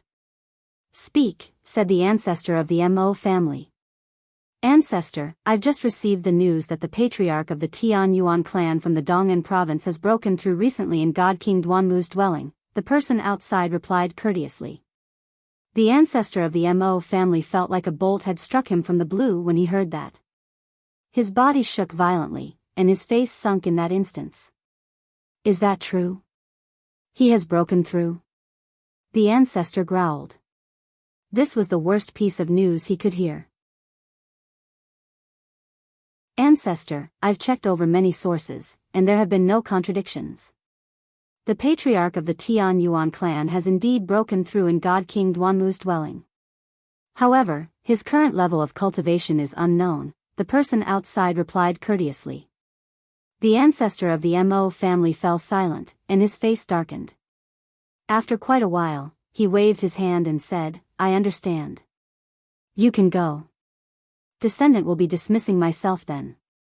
The ancestor of the Mo family sat in the room. His sunken face quickly turned stern. If Jian Shen had not broken through, the ancestor would only treat him as a powerful opponent and a great trouble for the future.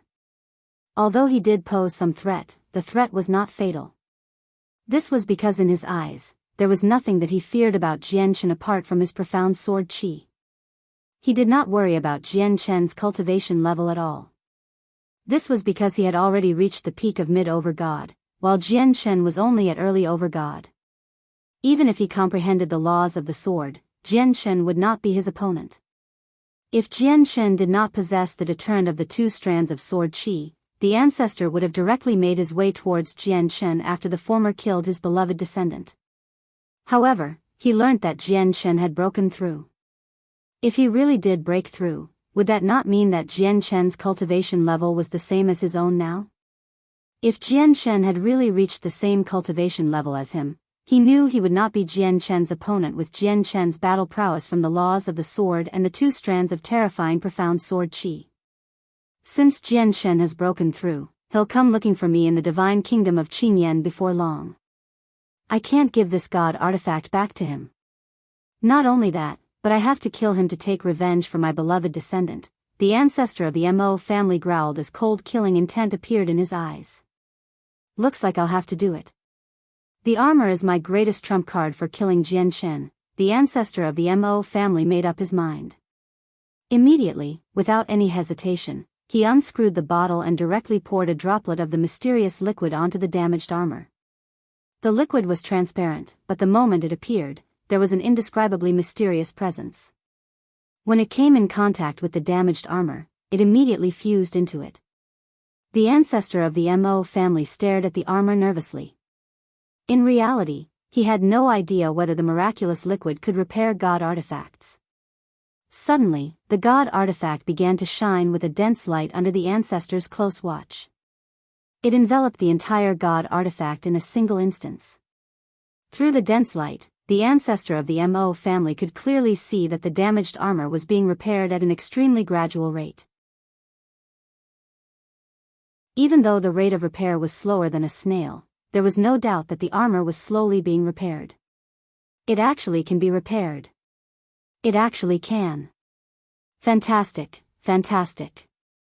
This is utterly fantastic. With the protection of the god artifact, how will Jian Shen injure me as a mere overgod? Even if I can't use the power of the god artifact with my current level of cultivation, the god artifact won't be something an overgod can smash through. The ancestor of the Mo family was extremely overjoyed. His face had become flushed. He could swear that he had never been so excited since he began cultivating. 4 hours later, the dense light around the armor gradually vanished, revealing the armor again. The armor was still damaged, but compared to before, there were extremely evident changes. Some places had been repaired already, and it seemed like it had started to return to its previous state. A god artifact really is a god artifact after all. A single drop of the liquid can only repair so much. Looks like I'll have to use up all of it to fully repair the god artifact, murmured the ancestor of the Mo family. Making up his mind, he poured all the liquid onto the god artifact in a single stroke.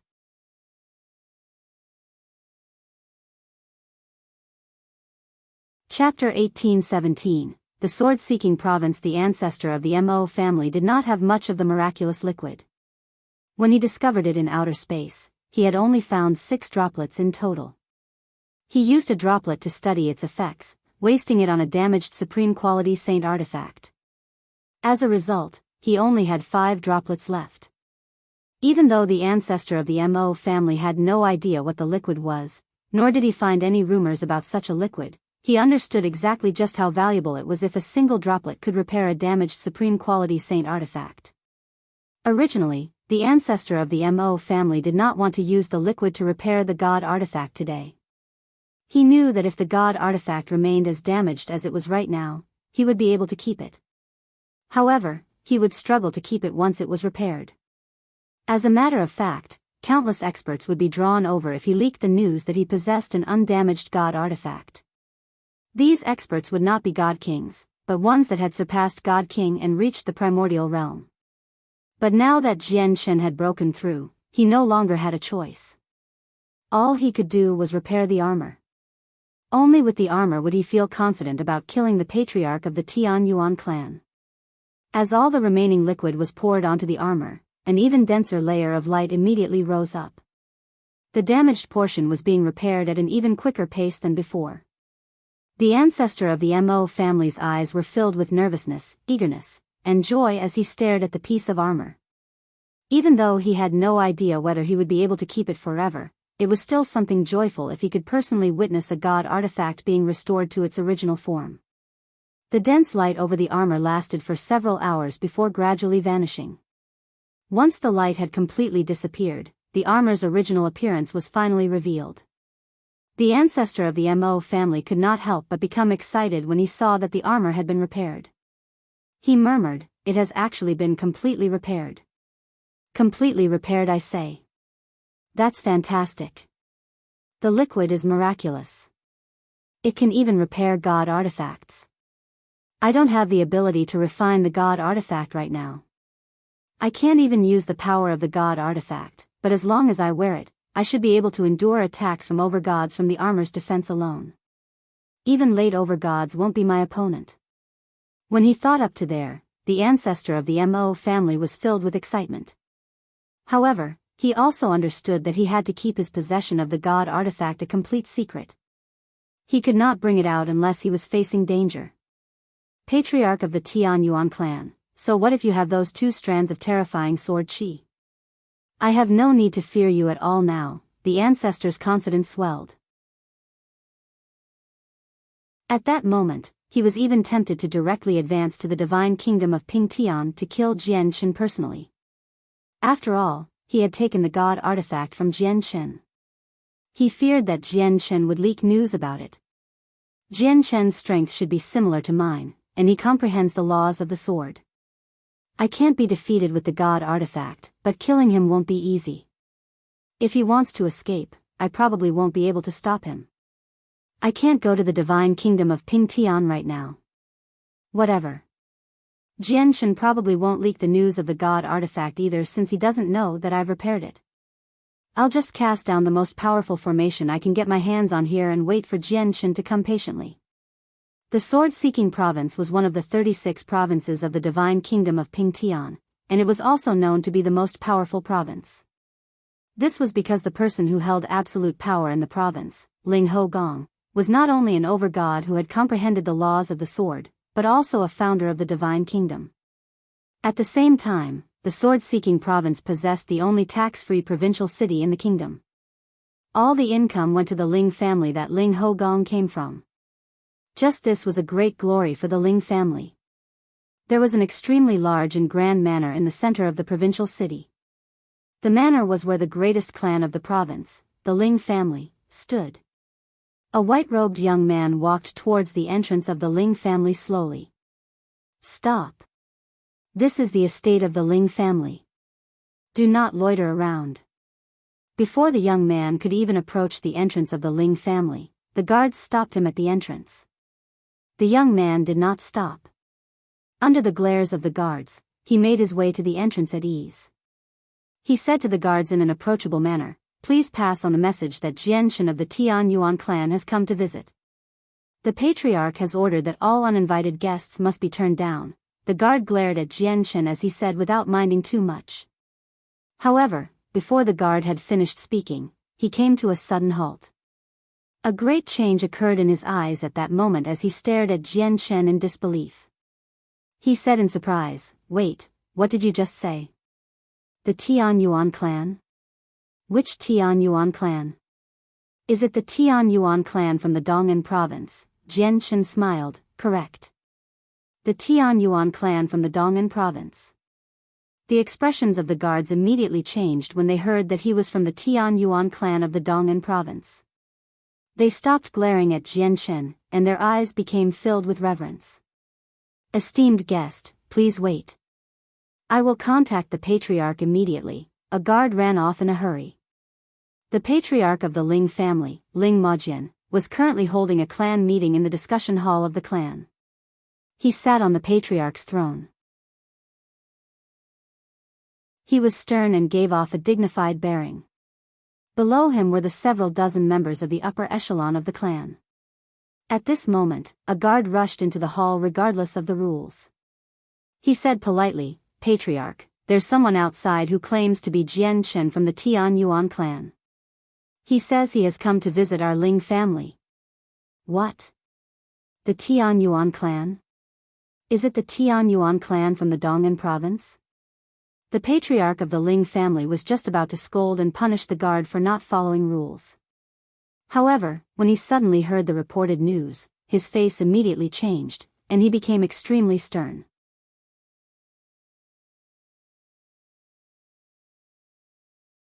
Chapter 18:18, Visiting the Ling family in respect to anything extremely shocking that had occurred in the divine kingdom of Pingtian lately. There was only the birth of the Tian Yuan clan apart from the appearance of God King Duanmu's dwelling. Almost no one knew of the origins of the mysterious Jian Chen. He fought the second overgod of the Dong'an province, Weiner Yan, 100 kilometers outside the provincial city after founding the Tian Yuan clan in the Dong'an province.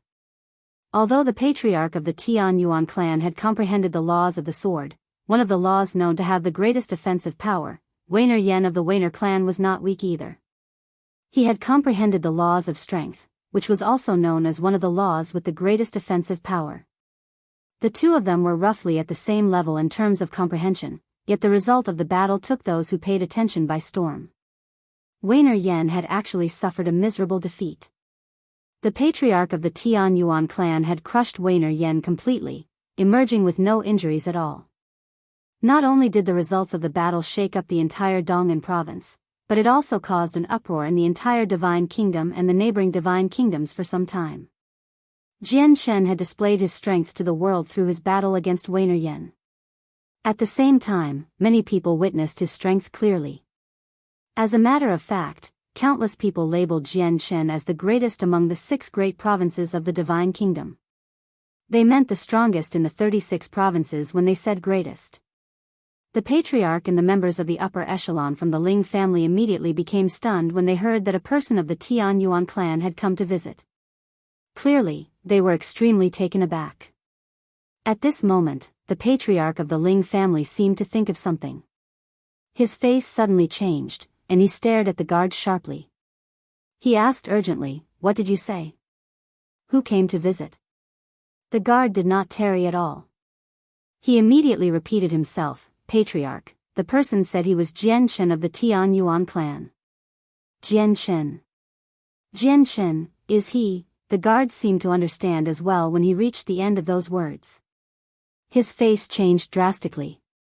At the same time, panic and disbelief flooded his face. At this moment, he could not help but think about how he had glared at the visitor. Jian Chen. Isn't he the patriarch of the Tian Yuan clan? Are you sure you've heard correctly? The patriarch of the Tian Yuan clan has actually come to visit our Ling family by himself. Are you sure that's correct? We all know how great the patriarch of the Tian Yuan clan is. Moreover, our Ling family has no ties with his Tian Yuan clan, so why has he come to our Ling family? In particular, why has he come personally? At this moment, the discussion hall was thrown into an uproar. All the members of the upper echelon were excited and taken aback. At the same time, they felt disbelief. Who would ever dare to use the name of the patriarch of the Tian Yuan clan falsely? Quick, let's go to receive him together. At the same time, contact all the elders of the clan. Since the ancestor is not here, we all must welcome his arrival with the greatest ceremony since the patriarch has come personally regardless of his status. Ling Majian stood up and called out to everyone. At the same time, he contacted all the elders in the clan secretly. At that moment, the patriarch contacted all the elders in the clan, regardless of whether they were in seclusion or not. With that, only a few seconds had passed in total. The elders of the clan were extremely fast. Even the elders who were in seclusion several kilometers away emerged in a split second after the patriarch's message. They quickly arrived before the patriarch. Very soon, all the important people of the clan and the elders arrived at the main entrance of the Ling family. They had arrived as quickly as they could. From afar, the patriarch of the Ling family saw Jian Chen waiting at the entrance. His eyes immediately narrowed, and he could not help but reveal reverence on his face. Although Ling Majian had never seen Jian Chen in person, he was still the patriarch of a clan with an overgod. He had managed to get his hands on an image of Jian Chen through various means, and he discovered that the person visiting was exactly the same. The patriarch of the Ling family, Ling Majian, greets the patriarch of the Tian Yuan clan. The patriarch's visit is an honor for our Ling family. Please forgive me if I have been slow earlier. Ling Majian bowed deeply towards Jian Chen and said politely. After all, the person standing before him was an overgod. An extremely powerful overgod in fact. Greetings to the patriarch of the Tian Yuan clan. The people of the Ling family all bowed towards Jian Chen deeply from behind the patriarch as well. Reverence filled all their faces. There were even a few of them who seemed unsettled. Jian Chen smiled indifferently. He did not act snobbishly. After greeting the people of the Ling family as well, he was invited to the discussion hall. The patriarch of the Ling family no longer sat on the patriarch's throne. Instead, he sat with Jian Chen and the elders and important figures of the Ling family. They served the best fruit and tea to receive Jian Chen. Jian Chen conversed with the people of the Ling family casually, but among everyone, only Jian Chen remained composed. Including the patriarch, everyone behaved extremely carefully when they interacted with Jian Chen, as they were afraid that they would offend the overgod. The members of the upper echelon and the elders all tried to get on Jian Chen's good side as well. Patriarch Ling, may I ask if there is any news regarding Ling Hogong? Jian Chen gathered his focus at this moment and began to ask about Ling Hogong. This was the main reason why he had come to the Ling family. Jian Chen admired Ling Hogong quite a bit. After they separated in Godking Duanmu's dwelling, he had not seen him again, so he felt slightly worried for him. Ling Majian's face darkened when this matter was mentioned. He sighed gently. The ancestor hasn't returned ever since he left for Godking Duanmu's dwelling. At the same time, he hasn't passed on any news, so even we have no idea about the ancestor. I only heard that the ancestor offended an extremely great organization for a sword in Godking Duanmu's dwelling. Sigh, Ling Majian's face was filled with worry. When he learnt just how powerful the organization his ancestor had offended was, his face had paled on the spot.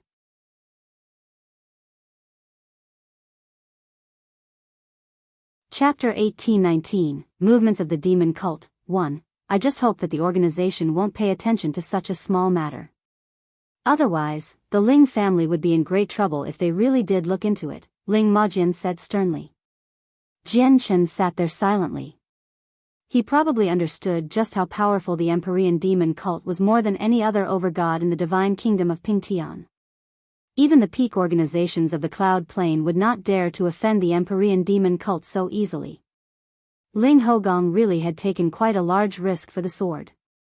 I hope that Ling Hogong can power up as quickly as possible after receiving Godking Duanmu's legacy. Fortunately, he only offended the vice leader of the branch on the Cloud Plane and not the entire organization, Jian Chen thought. He did not want to see Ling Hogong dying at the hands of the Empyrean demon cult. In that past years, many unknown people have appeared in our sword-seeking province. Even though they are mainly deities, with a few at the origin realm, we've discovered under close surveillance that they've basically all come for our Ling family. We know this because they've all chosen inns that are closest to our clan. They seem to be keeping an eye on all our movements, the patriarch of the Ling family said extremely sternly. His voice contained much helplessness. He clearly knew that these people had come to keep an eye on the Ling family, yet the clan simply did not dare to move so casually. This was because their ancestor was not present, and without their ancestor, everything they wanted to do became difficult in such a sensitive period of time. This was because they deeply feared that they would end up in big trouble if they captured a person to question and they turned out to be from a large organization. Not only would it fail to assist the Ling family, but it would bring in a storm instead. Unknown people? Jian Chen's eyes narrowed when he heard that. He thought, is it the Empyrean demon cult? Or are they from other clans with overgods? However, Jian Shen was also helpless about the situation the Ling family was currently facing. Although he admired Ling Hogong and wanted to help him, he sadly lacked the power to do so. Jian Shen did not remain in the Ling family for too long. After half a day, he stood up and bid farewell. Before he left, he gave a jade talisman to the patriarch of the Ling family and said nonchalantly, "A sliver of the power of my soul is contained within the jade talisman.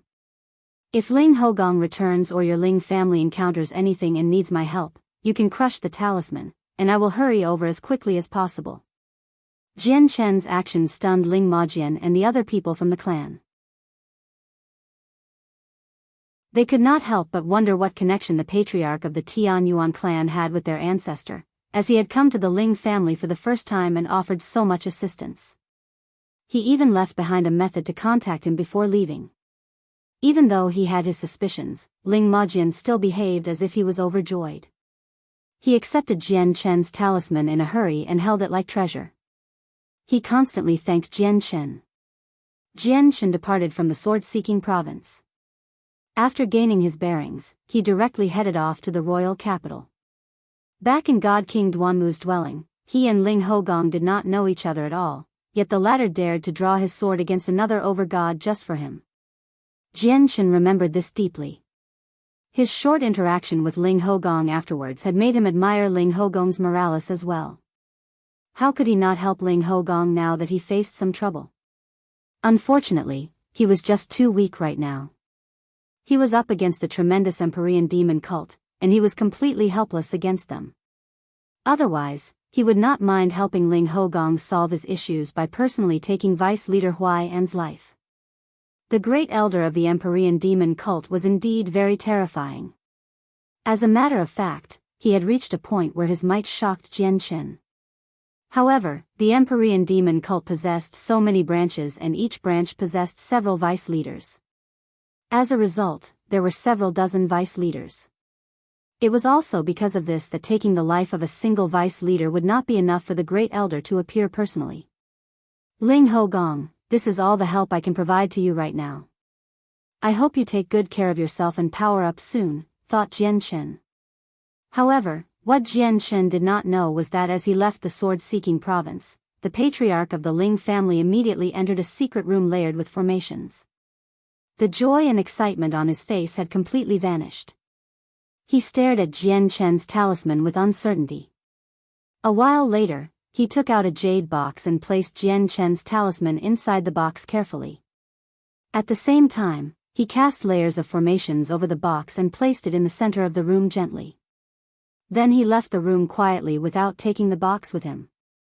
Before long, Ling Majian arrived in a room that was even more secretive than the one before. He looked around carefully and only entered the room secretly after he confirmed there was nothing wrong. The moment he entered the room, powerful formations immediately covered the room. The formations were so powerful that they could even keep over-gods busy for a while.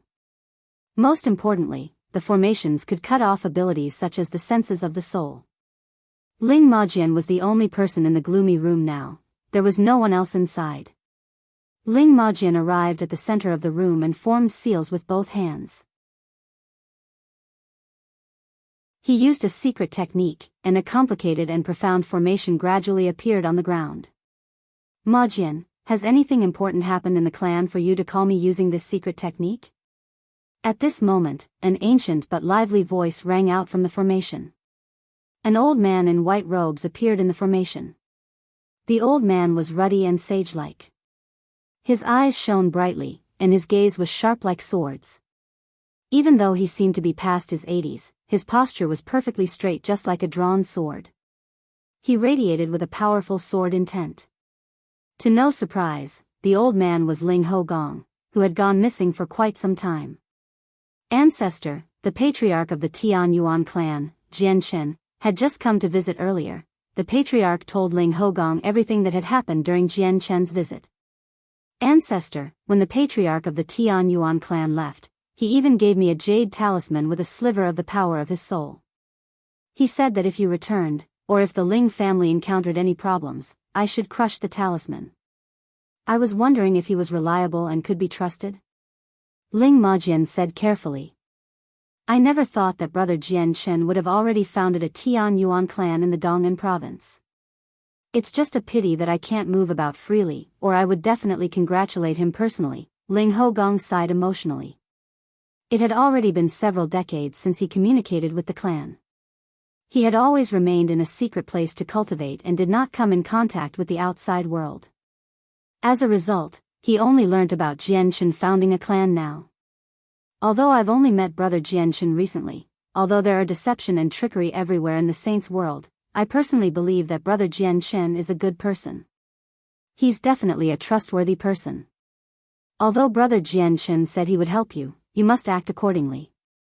If the Ling family comes across any problems that even I cannot deal with, do not contact Brother Jian Chen. Don't cause him any problems, understood? Ling Hogong said.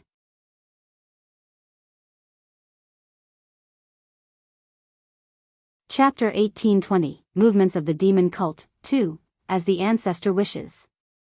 Ling Majian replied politely before ending the conversation with Ling Hogong. Ling Majian carefully left the secret room before returning to the room he had placed Jian Chen's jade talisman in. Ling Majian had stored the jade talisman from Jian Chen in a jade box covered by formations, and he had placed the box gently in the center of the room. Before, he was clearly cautious about Jian Chen. He was afraid that Jian Chen had planted tricks on the jade talisman to track all of his movements. As a result, he did not take the jade talisman with him when he contacted Ling Hogong. However, now that he had learnt that Jian Chen was trustworthy from Ling Hogong, he completely dismissed all his caution. He arrived in the center of the secret room, bent down, and picked up the jade box. He removed the formations on it before putting it away in his space ring sternly. He put it there so that he could keep it safe from any damage. At the same time, Ling Hogong sat on a mountain within an independent world. He had an ancient sword on his back. He stared at the formations that vanished gradually and sighed emotionally. I never thought that all my previous close friends would cut off all ties with the Ling family in such a straightforward manner despite what the Ling family is facing right now. Moreover, it is just because they're afraid of being pulled into trouble as well. And yet Jian Chen, someone I had only befriended recently, would come to my Ling family even though he ran the risk of drawing in problems from the Empyrean demon cult. Brother Jian Chen, I will remember your close support. Even though you've not provided any actual help yet, your intentions alone are enough, Ling Hogong sighed emotionally. What close support. Old man Ling, you're so old, and you're still looking for support and love. Why don't you go train the sword for Bao Bao? At this moment, a golden sword flew over from afar. It transformed into an illusionary girl. She seemed as perfect as a sculpture and extremely cute. However, she just happened to plant her hands on her hips and scold at Ling Hogong like an old man. A vein immediately bulged on Ling Hogong's forehead when he heard the sword spirit's words. He responded, "You're talking nonsense. Close support is close support. What has it got anything to do with love? Moreover, my state of mind has already passed the period of considering love long ago. How can you, a mere sword spirit, understand?" The sword spirit's cheeks bulged up in anger. She pointed a finger at Ling Hogong and yelled out, "How dare you, old man Ling? How dare you say that Bao Bao doesn't understand? How dare you? Bao Bao will show you how Bao Bao will teach you a lesson if you look down on Bao Bao." The sword spirit immediately controlled the sword to stab at Ling Hogong. Immediately, sword chi began to radiate, and golden light illuminated the surroundings blindingly. Even though the golden sword did not possess an owner, the sword spirit produced a might that was no weaker than an overgod. In fact, it was even much more powerful than many overgods. Ling Hogong became stern. He deeply understood the power of the sword spirit, so he did not dare to behave carelessly. He immediately drew the sword on his back and yelled out, "Chaotic Heaven's sword style." A resplendent glow shone from Ling Hogong's sword and shot towards the sword spirit aggressively. If Jian Chen were present, he would have discovered that Ling Hogong was much stronger than before. Not only had Ling Hogong successfully advanced to mid-overgod, but his comprehension of the laws of the sword had advanced as well. Just the chaotic heavens sword style allowed Ling Hogong to dominate most mid-over gods.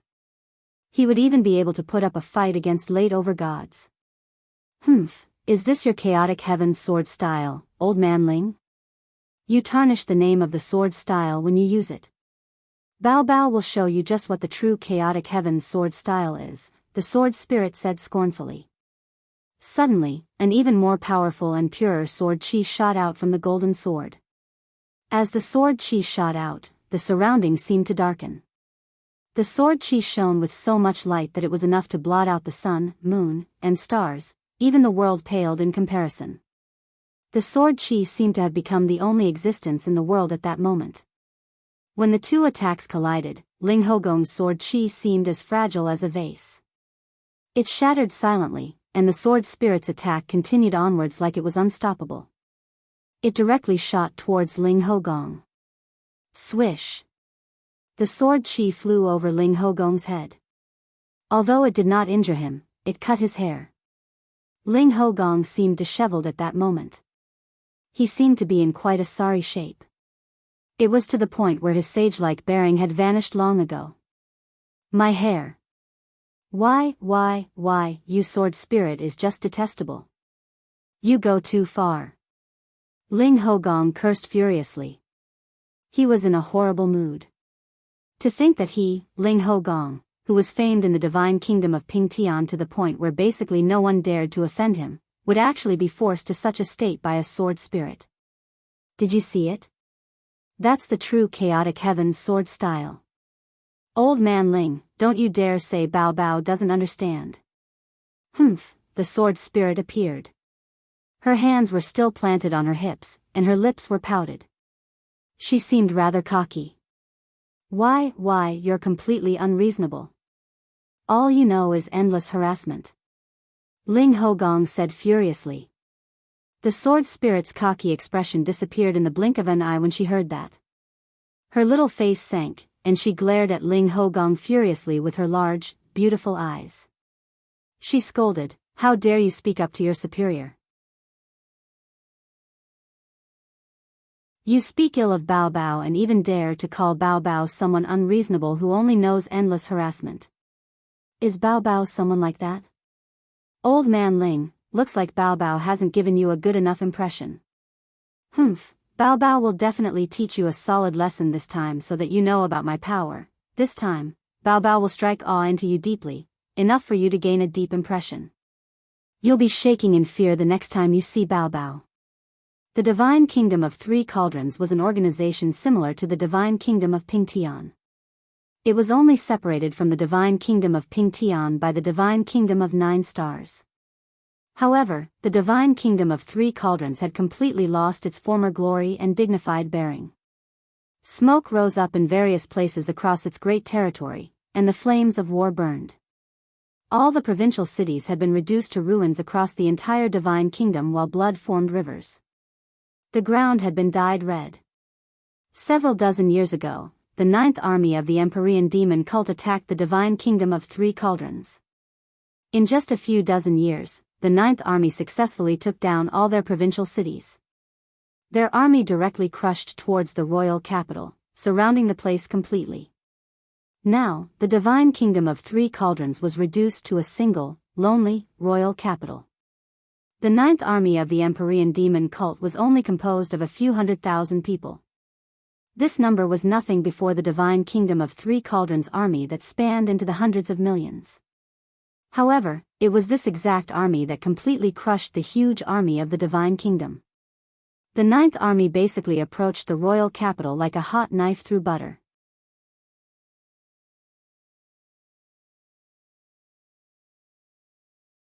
Chapter 1821, Movements of the Demon Cult, 3. Now, the remaining forces of the Divine Kingdom of Three Cauldrons were stationed in the royal capital. They used their powerful formations and the treasures of the kingdom to fend off the 9th army. They had reached a temporary stalemate. The remainder of the Divine Kingdom was extremely powerful with their formations and treasures. Even though the Empyrean demon cult was far stronger than the Divine Kingdom, they struggled to take the royal capital immediately. However, both the Ninth Army and the residual forces of the Divine Kingdom understood that this stalemate would not last for too long. It was only a matter of time before the Ninth Army completely destroyed the Divine Kingdom of Three Cauldrons. The news of the war between the Empyrean demon cult and the Divine Kingdom of Three Cauldrons had spread long ago. Even though many organizations found the Empyrean demon cult repulsive, they were all filled with a sense of helplessness from how powerful the organization was. As a result, even when the Divine Kingdom of Three Cauldrons had been completely surrounded by the Empyrean demon cult, even when the Divine Kingdom of Three Cauldrons requested for assistance, no one went to help them. This was because the Divine Kingdom of Three Cauldrons was up against the terrifying Empyrean demon cult. Even though they could easily hold off the Ninth Army or even destroy it if they worked together, no one dared to take action. There was still the Eighth Army and the Seventh Army after the Ninth Army. There was even the First Army, which was enough to cause many people to pale in fear. As a result, many people sympathized with the Divine Kingdom of Three Cauldrons, but no one dared to do anything about it. At this moment, there was a reasonably sized military base 100 kilometers away from the royal capital. The base was not particularly big and dark clouds rolled in the sky above it. A demonic presence gathered there. Every single soldier in the base practiced extremely powerful and brutal demonic cultivation methods, so not only did they possess extraordinary cultivation levels, but their battle prowess was extremely great as well. It was exactly because of this that they could annihilate the gigantic army of the Divine Kingdom with just 100,000 people and make their way to the royal capital. There was a grand divine hall in the center of the base. The divine hall was completely red as if it had been covered in blood. A metallic smell of blood seemed to be present. Just standing outside the divine hall would be enough to overwhelm most people. At this moment, someone suddenly slammed a table heavily. A cold growl followed. 10 years. It has been 10 whole years, and our Ninth Army still hasn't gotten through to the royal capital. Do the three of you even have brains? Why don't you think about a way that will allow you to take down this place as soon as possible? I've stared at this shitty city for 10 years already. I get angry just from glancing at it now. The speaker was a burly man. He currently sat on the commander's seat as he stared at the generals around him. The burly man was the commander of the Ninth Army. He was known as the Blood God Hand, Yen Wuming. At the same time, he was an extremely powerful God King. The generals all became rather pale as they faced their furious commander. Clearly, they feared the commander very much, and their hair stood on end as a result. Yen Wuming. At this moment, a cold voice rang out in the hall. An illusionary and extremely handsome man in white robes appeared. The young man's face was slightly feminine. At first glance, he seemed like an indescribably handsome man, but looking at him again, he seemed more like an alluring beauty instead. If it were not for his chest, many people would have believed him to be a woman. Yen Wuming stared at the young man coldly, and the viciousness in his eyes did not decrease at all. His lips curled into a smile, and he said coldly, I was wondering who bold enough to call me directly by my name had come. Turns out it's just Protector Zheng. Protector Zheng, you must not be bored enough to just come to check on what I'm doing since you projected yourself here from so far away. Hurry up, and say what you need to say. Once you're done, get out of my territory. Humph, Yen Wuming, so mighty of you. I'm a protector of the cult. I can go wherever I want where the 9 armies are present. Just you aren't enough to tell me what to do, Protector Zheng said coldly. I don't have the time to bicker with you, you unmanly and unwomanly transgender.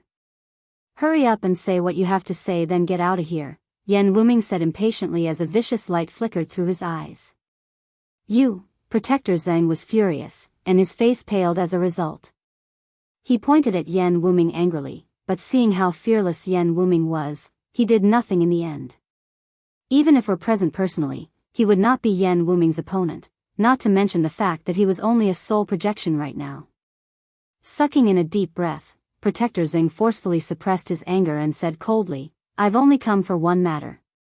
Have you captured God King Duanmu's successor? Humph, can't you see I'm invading the divine kingdom of 3 cauldrons? They have 3 God Kings.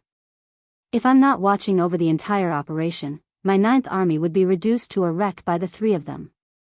Why the hell would I have the time to care about Godking Duanmu's successor? Moreover, he's got nothing to do with me, Yan Wuming said coldly. Protector Xing sneered. Yan Wuming, I'll be honest, it's Vice Leader Huaiyan who cares about Godking Duanmu very much. Before long, he'll emerge from seclusion.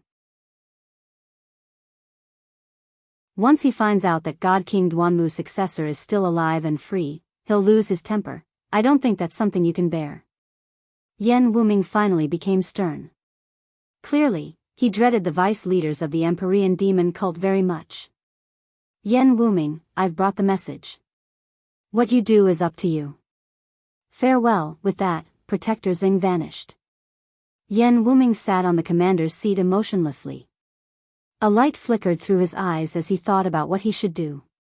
A while later, he passed an order to a general below him. Lu Shan, take some people and go capture Ling Hogong for me.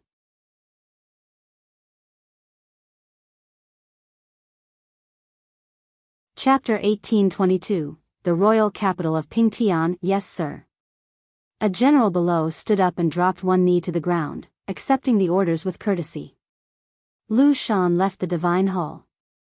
Without any hesitation, he summoned his vice-generals. General Lu, what's happening? Are we attacking the royal capital seeing how urgently you've summoned us? Very soon, 2 burly men in tight, black robes strode over from afar as a demonic presence churned around them. Although they seemed like they were just strolling about leisurely, they could easily cross hundreds or even thousands of meters with each step. It was like the distance was nothing more than a few inches. They were still several kilometers away when they began talking, and it had taken them less than 5 seconds to finish their words. However, in just that short period of time, they had crossed the distance and appeared before General Lu Shan. You must have heard about the matter regarding Godking Duanmu's successor. Just then, Protector Xing personally came to ask about it in the form of a soul projection. As a result, the commander has ordered us to go to the divine kingdom of Pingtian to capture Ling Hogong. You 2 come with me, Lu Shan said to the 2. Not only were these 2 his deputies, but they were also his brothers that had gone through thick and thin with him. Protector Xing personally asked for this? Why do I remember that our commander has always been on bad terms with Protector Xing? Why would he listen to him? One of the deputies asked in confusion after hearing Lu Shan's words. Lu Shan became stern and growled, Vice Leader Huai is about to emerge from seclusion. The expressions of the 2 deputies changed when they heard that. They could not help but become polite and show respect. We should not tarry then. General Lu, let's set off as soon as possible. Though this Ling Hogong sure has some prestige. He could raise the attention of Protector Xing and even get our commander to order us personally to capture him. Hee. Now that we 3 overgods are moving out personally, Ling Hogong shouldn't be able to complain about dying in vain. The 2 deputies sneered as a vicious light shone in their eyes. On the roads that extended in all directions outside the majestic royal capital of the divine kingdom of Pingtian, many cultivators gathered daily. Merchants flowed in and out of the huge city gates. From time to time, there would even be luxurious carriages pulled by rare, invaluable beasts that slowly made their way towards the royal capital. Without a doubt, the people within those carriages were people with quite some power. However, regardless of the greatness of their backgrounds, flying was forbidden when entering the royal capital. Even the organizations with overgods were affected. This was all due to their respect towards the royal capital. Only God Kings could ignore the rules and directly fly into the city. Hold on to it. That is your pass into the city. Remember, you have to pay 10 low-grade divine crystals for every day you spend within the royal capital. Otherwise, the guards of the city will take you away, a guard explained to Jianchen outside the city gates as he handed a medallion to Jianchen. Jianchen entered the city after taking the medallion. What dense origin energy! Compared to the provincial city of the Dong'an province, it's several times more.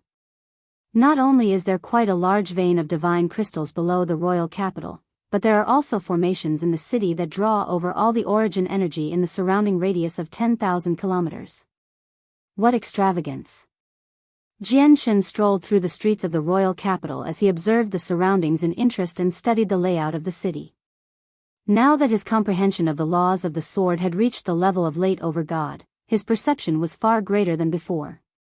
He could see through many hidden things with just a single glance. The entire city is enveloped by an extremely vast formation. Every single street and store is connected to the formation, causing the entire city to become as tough as steel. Even battles between overgods would not be able to create any damage to the structures in the city. The huge formation has already reached the level of God Kings. Only God Kings can smash through it. And aside from the defensive formations, there's also trapping and killing formations in there. With these formations, even God Kings would probably fail to leave unscathed if they came to make trouble. Jian marveled from the bottom of his heart. The royal capital was so powerful that it made him sigh emotionally after seeing it. He thought about how he would be truly free of worries if the formations of the provincial city in the Dong'an province were so powerful. At this moment, Jian came to a halt. He casually glanced past a building that he was about to pass by, and he immediately caught sight of the 3 words, True Sword Pavilion. They were written in a fancy font. Vaguely, a sharp sword chi seemed to surge out. Clearly, the place was a shop that specialized in flying swords. After pausing for a moment, Jian entered without any hesitation at all.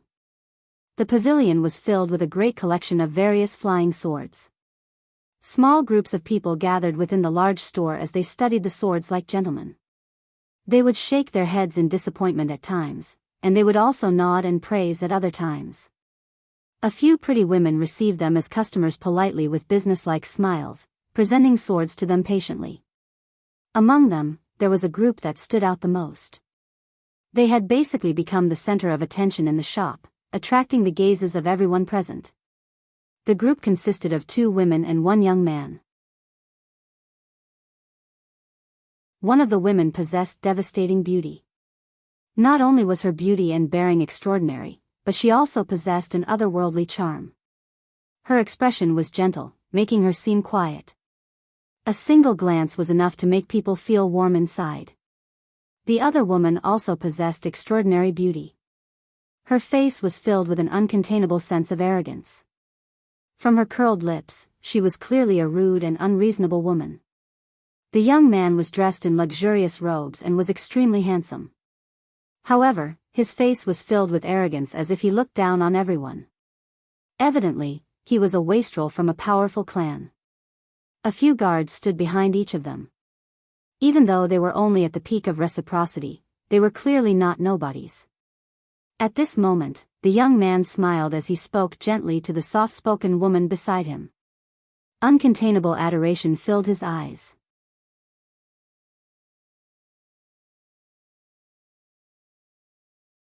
Chapter 1823, True Sword Pavilion. The other arrogant woman could not help but become slightly annoyed when she saw how the young man treated her sister so lovingly, while ignoring her. Her face darkened slightly. "Welcome, young master. How may I be of service?" At this moment, a gentle voice rang out from behind. A graceful female employee who seemed to be in her 20s went up to receive Jian. She smiled slightly and behaved extremely politely. Jian glanced past the collection of flying swords casually. He showed some disappointment and asked the lady, "Do you have any better swords? Such as high quality, or even better, supreme quality?" Jian's flying snow sword had been destroyed long ago. In the past few years, he never had a sword that suited him. One reason was because it was impossible to find a better flying sword in the place like the Dong'an province, and also because medium-quality saint artifacts were no longer of any use to him with his current strength. Even high-quality saint artifacts would not be able to last him for very long.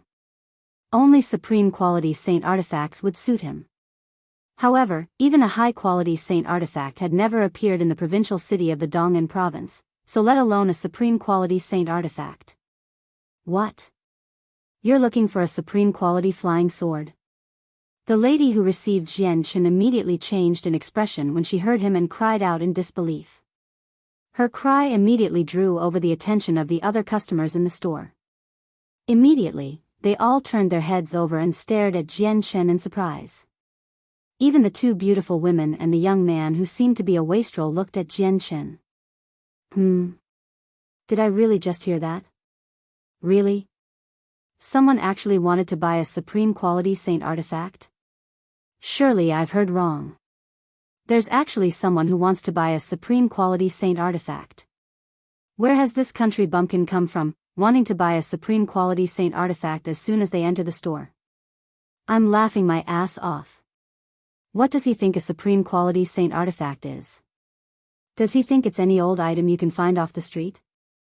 Or does he really not know just how valuable a supreme quality saint artifact is? The young man could not help but burst into laughter. His voice was filled with mockery and recklessness. Pfft, this is just hilarious. Ha ha ha ha, I'm really laughing my head off. As the young man laughed, the arrogant woman could not help but laugh aloud as well. She stared at Jian like she was looking at an idiot. Even the beautiful, quiet lady could not help but smiled slightly as she studied Jian closely. However, when the young man saw her smile, his face immediately sunk heavily. A sliver of coldness appeared in his eyes and he swore inside, God damn it. Ruru's actually smiled. She's actually smiled. I've pursued her for so long but she's never smiled at me before, yet just a single sentence from this country bumpkin from who knows where has made her smile. God damn it. At this moment, the young man's gaze towards Jian became laced with some ill intentions. The flames of envy burned within his gaze. Bastard. Not only can this country bumpkin make Ruru smile, he just happens to be handsome as well. Damn it. Screw him. The young man became furious as his gaze gradually turned into a glare. Jian frowned. He glanced past the young man and woman who laughed at him. At the same time, he realized inside that he had probably underestimated the value of supreme quality saint artifacts. Don't you have any supreme quality saint artifacts for sale here at all? Jian asked the lady. The lady looked at Jian strangely. Even though she had already labeled Jian as a person who definitely did not come to buy swords, she still replied politely, Young master, I must disappoint you. There are indeed no supreme quality saint artifacts here. Let alone our true sword pavilion, probably even the entire kingdom doesn't have any place that sells it. This is because probably only the divine king His Majesty possesses a supreme quality saint artifact. Supreme quality saint artifacts are actually that valuable? Jian murmured. His breath had been taken away secretly. The value of supreme quality saint artifacts far exceeded what he anticipated. The lady who received Jian rolled her eyes when she heard what he had said. She felt extremely miserable inside. He actually did not even know the value of a supreme quality saint artifact and still wanted to buy it. Was he not the standard country bumpkin? He doesn't have any idea just how valuable a supreme quality saint artifact is. He has no idea about them and probably hasn't even seen one in his life before, yet he dares to speak so boldly that he wants to buy one? I'm laughing my head off. This is the first time I've seen someone so queer in my entire life. He probably doesn't even have the power to use a supreme quality saint artifact if he really did get his hands on one. The arrogant woman giggled as disdain filled her eyes. Jian frowned. Even with his current level of cultivation, he had no interest in fussing over things with a mere deity. However, after being made fun of time and time again, no one could remain in a good mood. He immediately stared at the woman coldly and said nonchalantly, Lady, whether I've seen a supreme quality saint artifact or not doesn't seem to have anything to do with you. Even if I really can't use one, what has it got to do with you? The arrogant woman glanced at Jian with deep disdain. She did not reply to him, as if Jian had no right to hold a conversation with her. She turned towards the soft-spoken woman beside her and said, Sister Ruru, let's go. Let's ignore this country bumpkin. No matter how handsome he appears to be, he can't hide the truth of being a country bumpkin. The arrogant woman paused there and glanced at Jian again with disdain. She continued, even if it's all acting, it'll explain that he has other intentions for everything he's done. Without a doubt, that intention would be to attract Sister Ruru's attention, or even try steal Sister Ruru's heart slowly. But he's underestimated Sister Ruru far too much. Does he think that his petty tricks can get past us? Instead, he's only worsening his impression. The arrogant young man nodded constantly. He said, that's right, that's right. Xiao Shui's very correct. Ruru, we've seen all the swords on the ground floor. They're not suitable for you. Let's go to a higher floor instead. Maybe we can find a suitable sword for you there. The young man did not want to remain on the same floor as Jian Chen any longer. As soon as he thought of how the country bumpkin had made Ruru smile, he felt greatly threatened, regardless of why Ruru had smiled.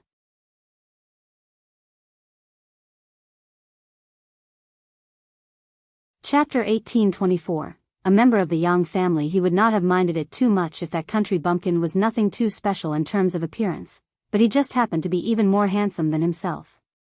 He felt even more unhappy when he sensed the great confidence that the country bumpkin exuded. The girl called Ruru nodded gently.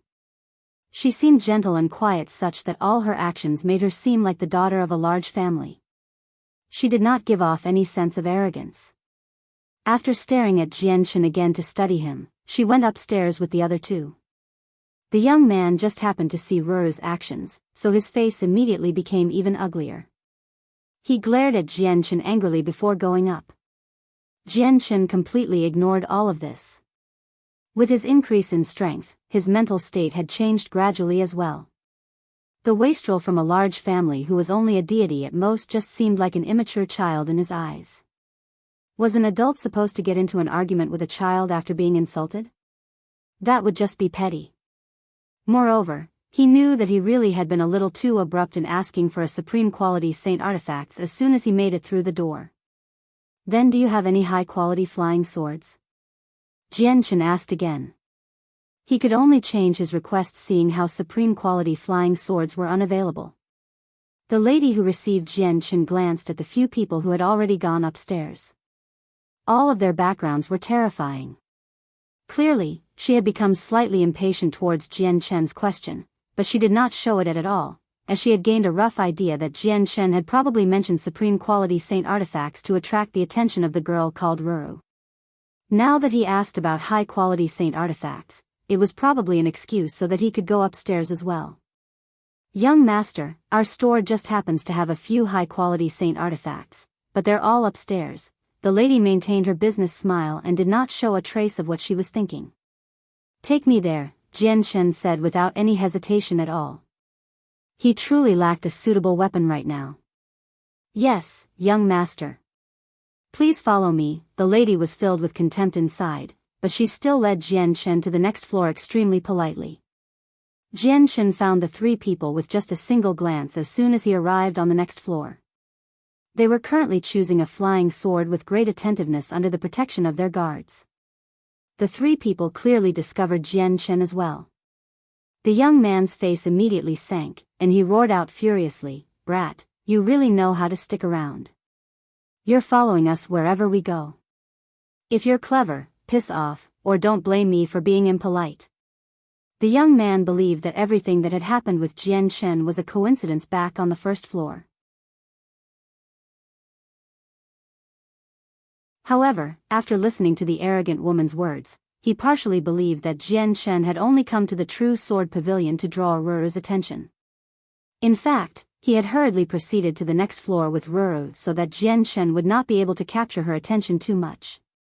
However, he never thought that Jian Chen would actually follow them up as soon as they went to the next floor. It only consolidated his thoughts. He believed that Jian Chen had come for Ruru. Ruru was his beloved goddess. How could he let someone that was just as handsome as him garner her attention? As a result, he made up his mind to not let Jian Chen stay no matter what. The arrogant woman also showed some impatience when she saw Jian Chen come up as well. However, she then seemed to think of something. A gleam of light flickered through her eyes. The person that Yang Tai truly likes is Ruru. As long as Ruru remains unwed, Yang Tai will never give up. That person seems competent after all.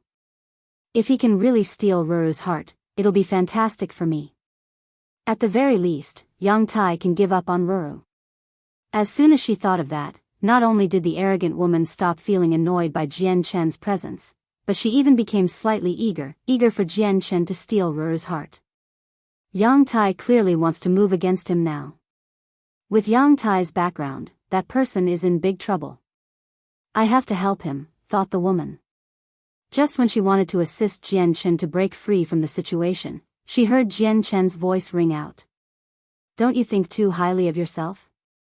I've come here to buy a sword, and it's a complete coincidence that we're up here together. How can you say that I'm following you? Moreover, I'd suggest you watch your mouth, or you'll be making trouble, Jian Chen said calmly and slightly coldly. As the saying went, even the kindest of people could become displeased. Even though Jian Chen despised falling to the same level as people like him, he could only do something about it and teach them a lesson if they crossed his bottom line. Jian Chen's somewhat threatening words stunned all the people on the floor. They all glanced over and stared at him in disbelief. The lady who had brought Jian Chen to the floor paled slightly. She knew exactly what background the young man possessed. It was one of the greatest clans in the royal capital. Few people were willing to offend them. Isn't that person just too reckless and fearless? Doesn't he know who he's threatening? It's the young master of the Yang family, the lady thought to herself. She was at a loss about whether bringing Jian Chen up was a mistake or not. The outcome of offending the Yang family was never good. For a moment, even the young man was dumbstruck. He stared at Jian Chen in a daze and still seemed to be at a loss. This was the first time someone had threatened him. Jian Chen ignored everyone's surprise. He arrived before a few high-quality swords by himself and began studying them carefully. He could tell with a single glance that there were only 4 high-quality flying swords on the floor. Although there were quite a few other swords, they were all medium quality. At the same time, 2 of the 4 high-quality swords possessed an attribute. They respectively shone with a dazzling, fire-red light and an earthen yellow light. A powerful white glow surrounded the other 2 swords. From outside, they only seemed to be balls of dazzling white light, making it very difficult to see the swords themselves. Jian Chen's eyes shone. He studied the 2 swords without blinking at all. He was able to see through the light emitted and observe the swords hidden inside extremely clearly. How much for this sword? Jian Chen pointed at one of the high-quality swords and asked the lady serving him. It was also at this moment that Yang Tai finally returned to his senses. His face sank, and he became furious. He pointed at Jian Chen and bellowed out, "How dare you threaten me? Do you know who I am?" As Yang Tai called out, the guards he had brought with him began to move as well. They all surrounded Jian Chen and glared at him viciously. Although they were only at the peak of reciprocity, even a few deities or gods would not dare to touch them in the royal capital. This was because touching them would be offending the Yang family. And the Yang family was a clan that was particularly prideful.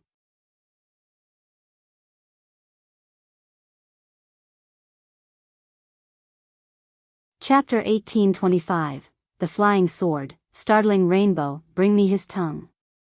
I don't want him to be able to speak after today. Then break his limbs and take him back to the clan. I want him to understand the consequences of threatening me, Yang Tai ordered the guards. Yes, young master. The guards all responded.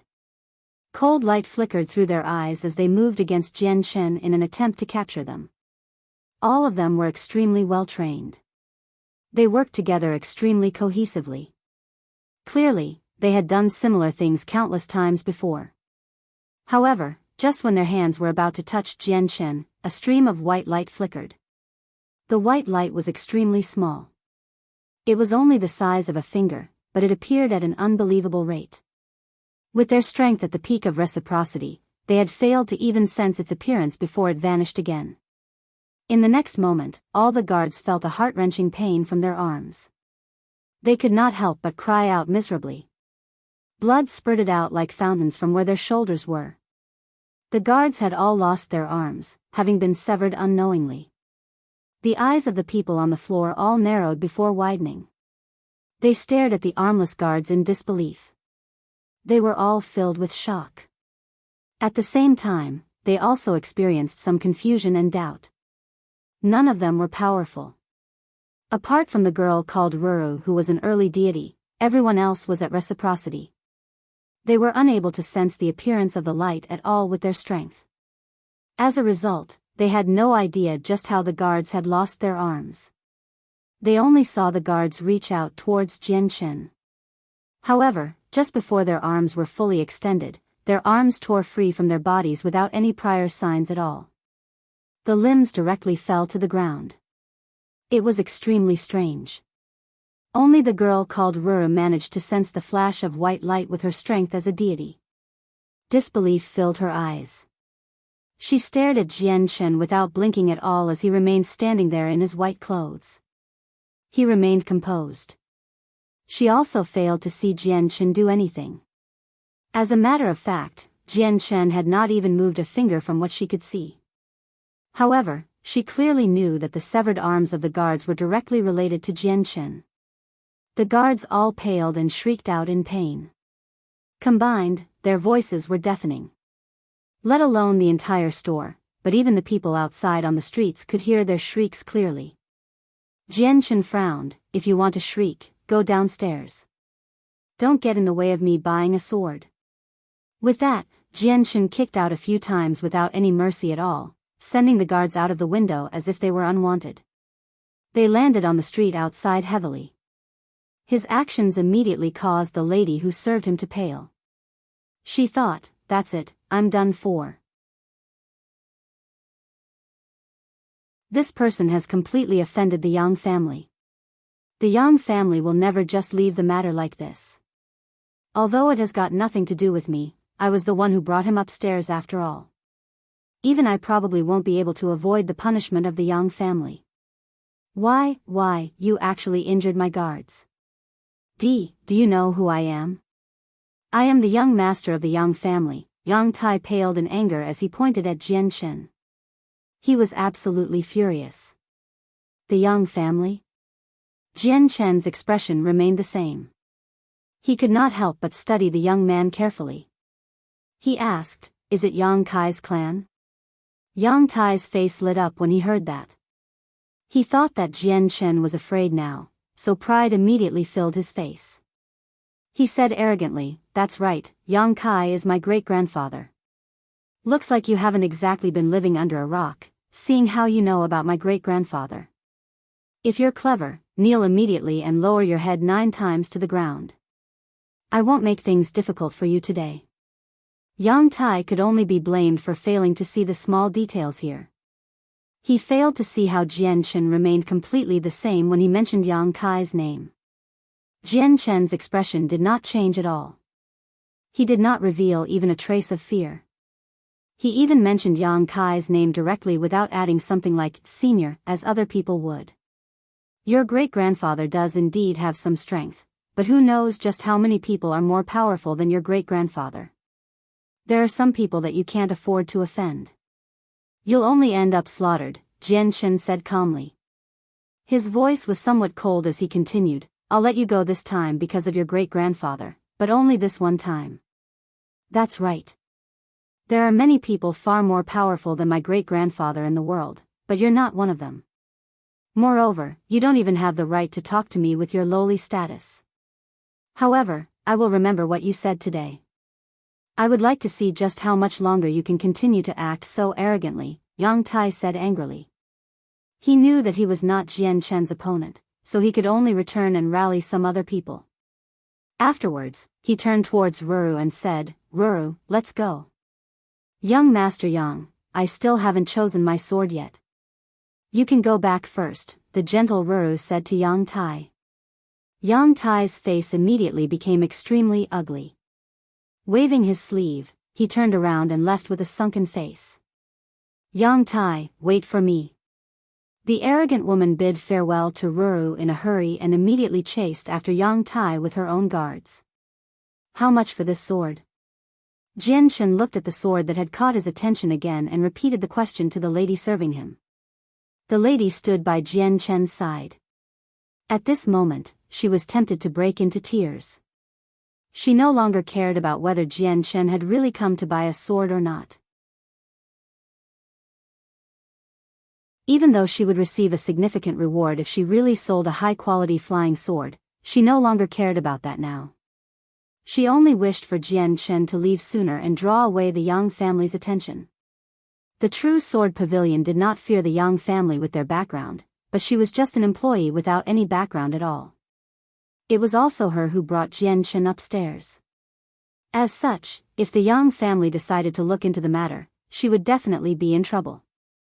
However, she just happened to not be bold enough to say all this. Her customer was a person who did not even fear the Yang family, so he definitely came from a large clan as well. She could not afford to offend someone like that either. Young master, the flying sword is called Startling Rainbow. Its price is 6 million high-grade divine crystals, the lady said uneasily. What? 6 million high-grade divine crystals? Jian Chen was shocked when he heard the price. When he bought the flying snow sword in the Dong'an province, it was only 100,000 mid-grade divine crystals.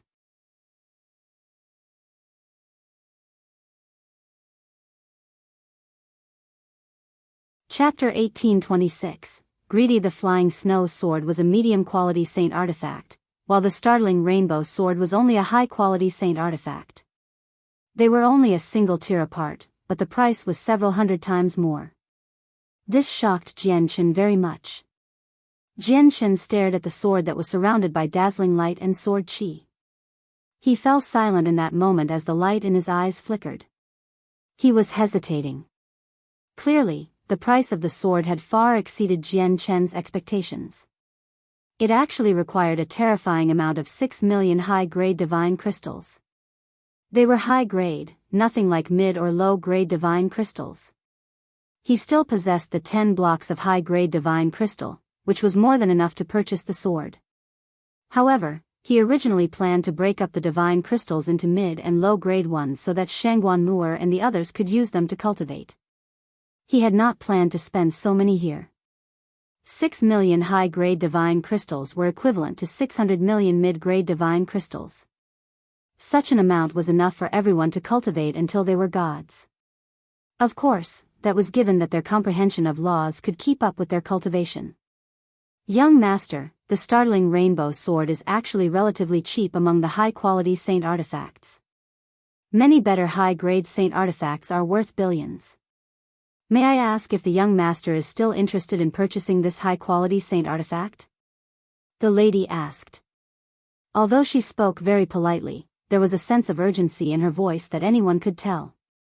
Her inquiry at the end even slightly sounded like she was chasing Jian Chen away. It was like she was asking him to hurry up and buy the saint artifact or get lost. This was because Jian Chen had offended the Yang family. If Jian Chen remained, she would be pulled into the matter as well, so she naturally hoped for Jian Chen to leave sooner so that the Yang family would direct their attention elsewhere. Jian Chen also seemed to notice the underlying message in the lady's voice. He glanced at her and said nonchalantly, medium-quality saint artifacts are only around 100,000 mid-grade divine crystals. Why are high-quality saint artifacts so pricey? Looks like you don't understand the value of high-quality saint artifacts. At this moment, a gently voice rang over. It was a very natural and pleasant voice. The girl called Ruru looked over. The light in her limpid eyes shone as she stared at Jian Chen very calmly. She said, the reason why there's such a great disparity in price between medium and high-quality saint artifacts is because high-quality saint artifacts are very difficult to forge, and the materials required are extremely difficult to find.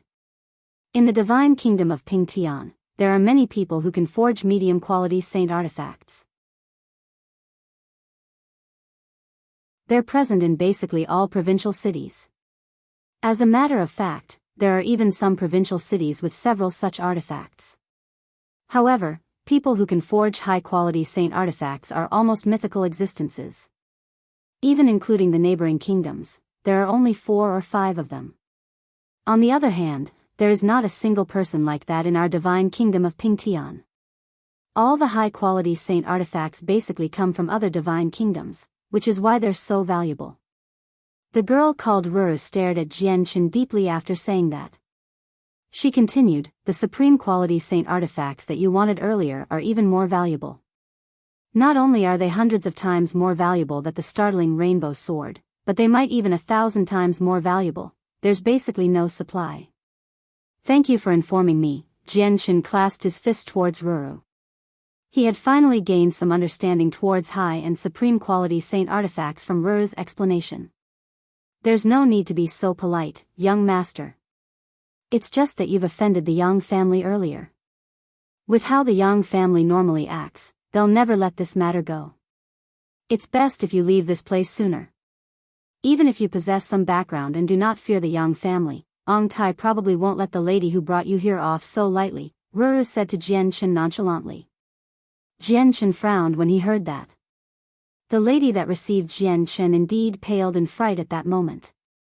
Blood drained from her face, and even her body trembled gently. She was filled with fear. I'm buying the sword, Jianchen said to the lady. With a wave of his hand, 6 blocks of high-grade divine crystal directly fell to the ground, producing a deep thud.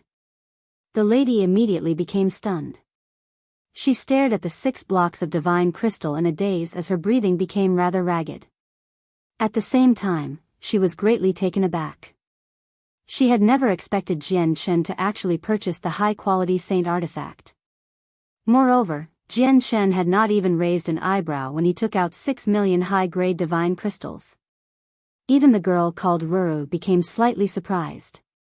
She did not think Jianchen would possess so many divine crystals either. Even to a few overgods, 6 blocks of high-grade divine crystal was a tremendous sum. Please wait, young master. I'll call the manager over this instant. The lady hurried off. Excitement and joy filled her face. She had just successfully sold a high-quality saint artifact.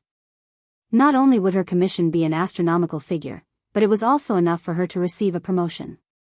Once she possessed a certain level of status in the True Sword Pavilion, there would be no need for her to worry about any problems from Yang Tai. Very soon, the manager hurried over and successfully completed the transaction with Jianchen. Before long, Jianchen took the startling rainbow sword he had just purchased out of the store. He found a large, luxurious inn and directly reserved their best room.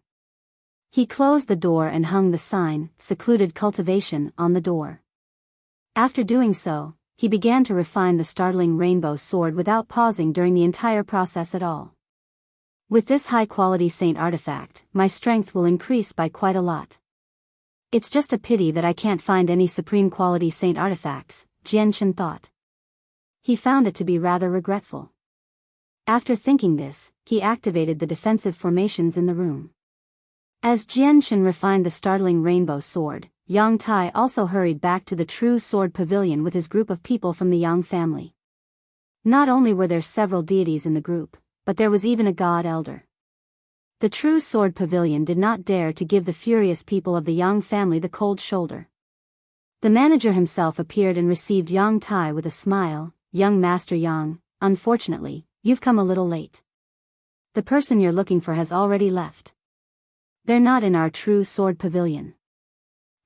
I will obviously search the entire city for that person. But there was a lady in your True Sword Pavilion who worked with him. I have to take her away, Yang Tai said coldly.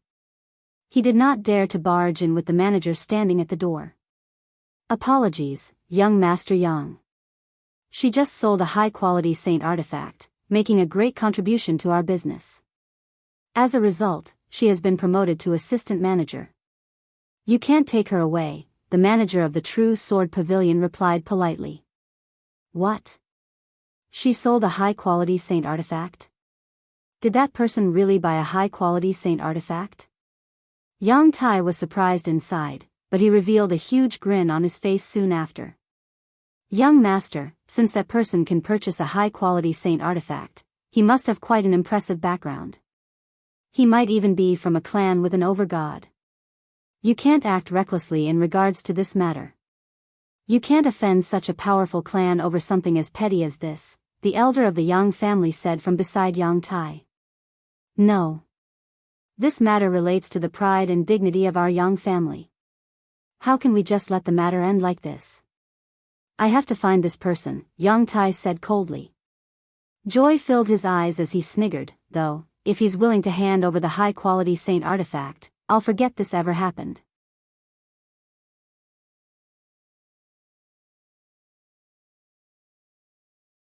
Chapter 1827, Knocking on the Door. This person paid a huge price to obtain that high-quality saint artifact. He must be treating it like a treasure. Taking it from him probably won't be an easy feat, the god from the Yang family said. He frowned slightly as he sensed an ill omen in regards to Yang Tai's intentions. Before Yang Tai could follow up, the elder continued, moreover, this person definitely isn't simple since he possesses such great wealth. Since he's bold enough to buy a high-quality saint artifact, he might actually possess the strength to protect it and prevent himself from being robbed right after the purchase. As a result, I can conclude that this person is either very powerful, or he comes from a clan or organization with an overgod. I just wonder which clan he is from. Young master, high-quality saint artifacts are valuable, but it's just not a smart choice to offend a clan with an overgod over something like this. The elder of the Yang family analyzed sternly. He did all that he could to persuade Yang Tai to not make trouble with Jian Qin. This was because he understood that the only people who were bold enough to buy a high-quality saint artifact before the eyes of the public either suffered from mental issues or possessed great confidence. The elder directly ignored the possibility of the person being a powerful expert because 6 million high-grade divine crystals was not something that any person could take out, particularly without the backing of a powerful clan. However, Yang Tai paid no attention to the elder's attempts at persuasion at all. He insisted on the same thing, speaking arrogantly, I don't know whether that person is from a clan with an overgod. You're only guessing as well. What if you've guessed incorrectly and that person not only lacks any particular background, but he lacks strength as well? That he was just lucky, finding the dwelling of a person somewhere and receiving some treasures and wealth from there? Moreover, the brat severed the arms of my guards in such a fearless manner. My Yang family is a large clan within the divine kingdom of Pingtian after all. I have to redeem us. So what if he comes from a clan with an overgod? We're the Yang family, don't forget. Yang Tai could not help but become proud when he mentioned the Yang family. The Yang family really did possess an extremely great status in the divine kingdom of Pingtian due to the existence of their ancestor. All the clans with overgods in the divine kingdom possessed some fear towards the Yang family.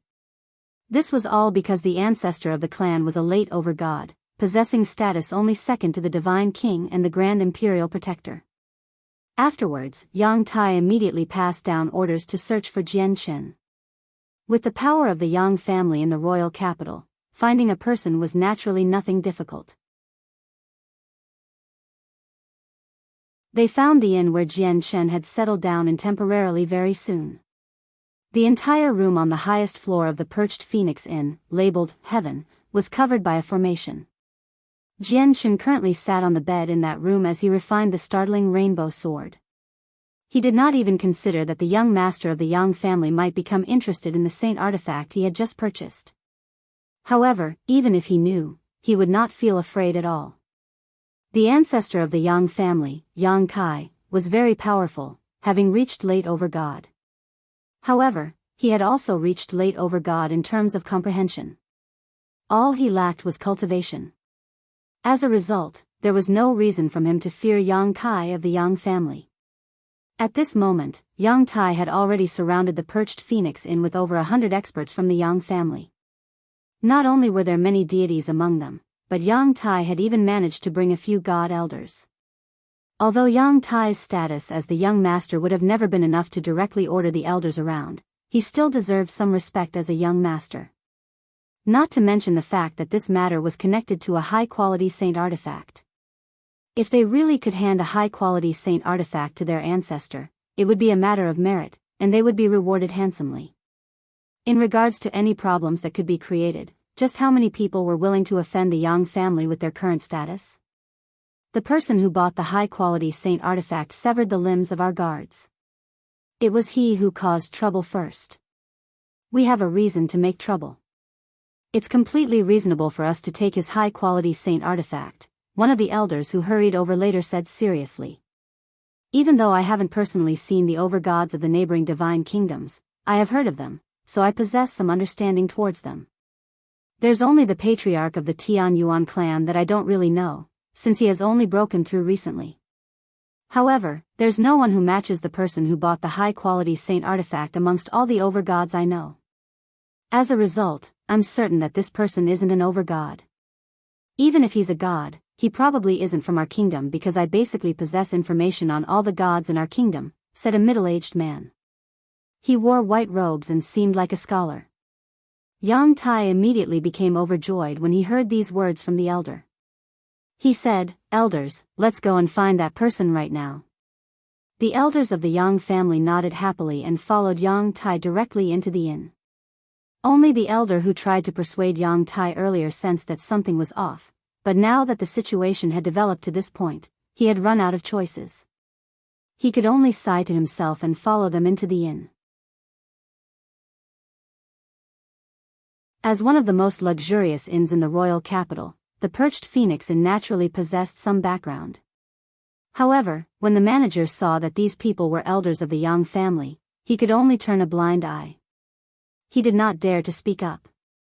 Even though the inn was the business of a clan with an overgod in the royal capital, there was nothing he could do. There really were very few people who dared to offend the Yang family, particularly over small matters like this. "It's here. That person is staying here." Yang Tai brought the elders before Jian Chen's room, and his voice was filled with some excitement. Without any hesitation, he immediately touched the formation.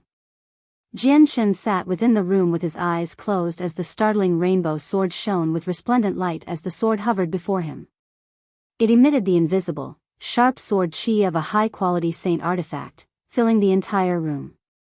However, at this moment, the light that had always surrounded the sword suddenly vanished, revealing the sword itself. It was also at this moment that Jian Chen opened his eyes slowly. He stared at the startling rainbow sword before him calmly. After studying it closely, he could not help but show a sliver of delight.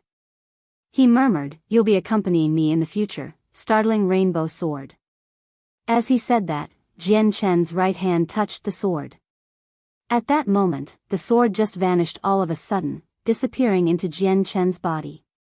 Suddenly, a ripple appeared in the defensive formation outside the room. Jian Chen's eyes narrowed.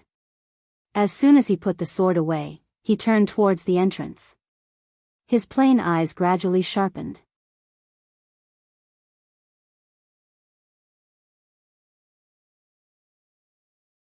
Chapter 1828. A slight punishment. Not only could the formation for Jian Chen's room defend attacks from even gods, but it also functioned as a barrier that blocked sight and the senses of the soul. However, this only applied to those outside the formation. Inside, Jian Chen did not suffer these restrictions, so he could clearly observe what was going on outside through the formation. Looks like this little young master of the Yang family harbors resentment towards me from when I severed the arms of his guards. He actually directly brought 4 gods from his clan. Even in clans with overgods, gods possess quite some status. They're usually elders and stand above everyone else, receiving the respect of everybody. Yang Tai only suffered a slight embarrassment in the true sword pavilion, and he immediately brought 4 gods with him. Looks like they haven't come with good intentions. They probably want to redeem themselves. Are the people of the Yang family really so stubborn over such a worthless matter, where they are willing to send over so many people for just a wastrel?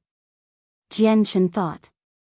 He had seen the ancestor of the Yang family, Yang Kai, in Godking Duanmu's dwelling in the past. He was a very powerful overgod, having reached late overgod. He was one of the most powerful people among the several dozen overgods who entered the dwelling previously.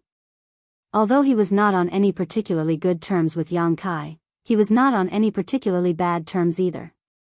As a result, he was rather unwilling to fall out with him over these petty matters. The Yang family was one of the greatest clans in the divine kingdom of Pingtian after all. It was a clan that stood in the same divine kingdom as his Tian Yuan clan. For the Tian Yuan clan, he was naturally unwilling to offend other clans with overgods for no reason, as it would lead to troubles for the clan. After all, it was impossible for him to remain in the Tian Yuan clan forever. He would leave one day. Of course, it was a whole new story if they came to provoke him time and time again. Jian Shen was unwilling to create trouble for the Tian Yuan clan, but he was not someone who feared matters like that. He would face these problems head-on when they came. With a wave of his hand, Jian Shen opened the defensive formation around the room. As soon as the formation was removed, the people from the Yang family learned of it. They all beamed with joy, appearing to be extremely excited. It was as if they could already see a high-quality saint artifact before them.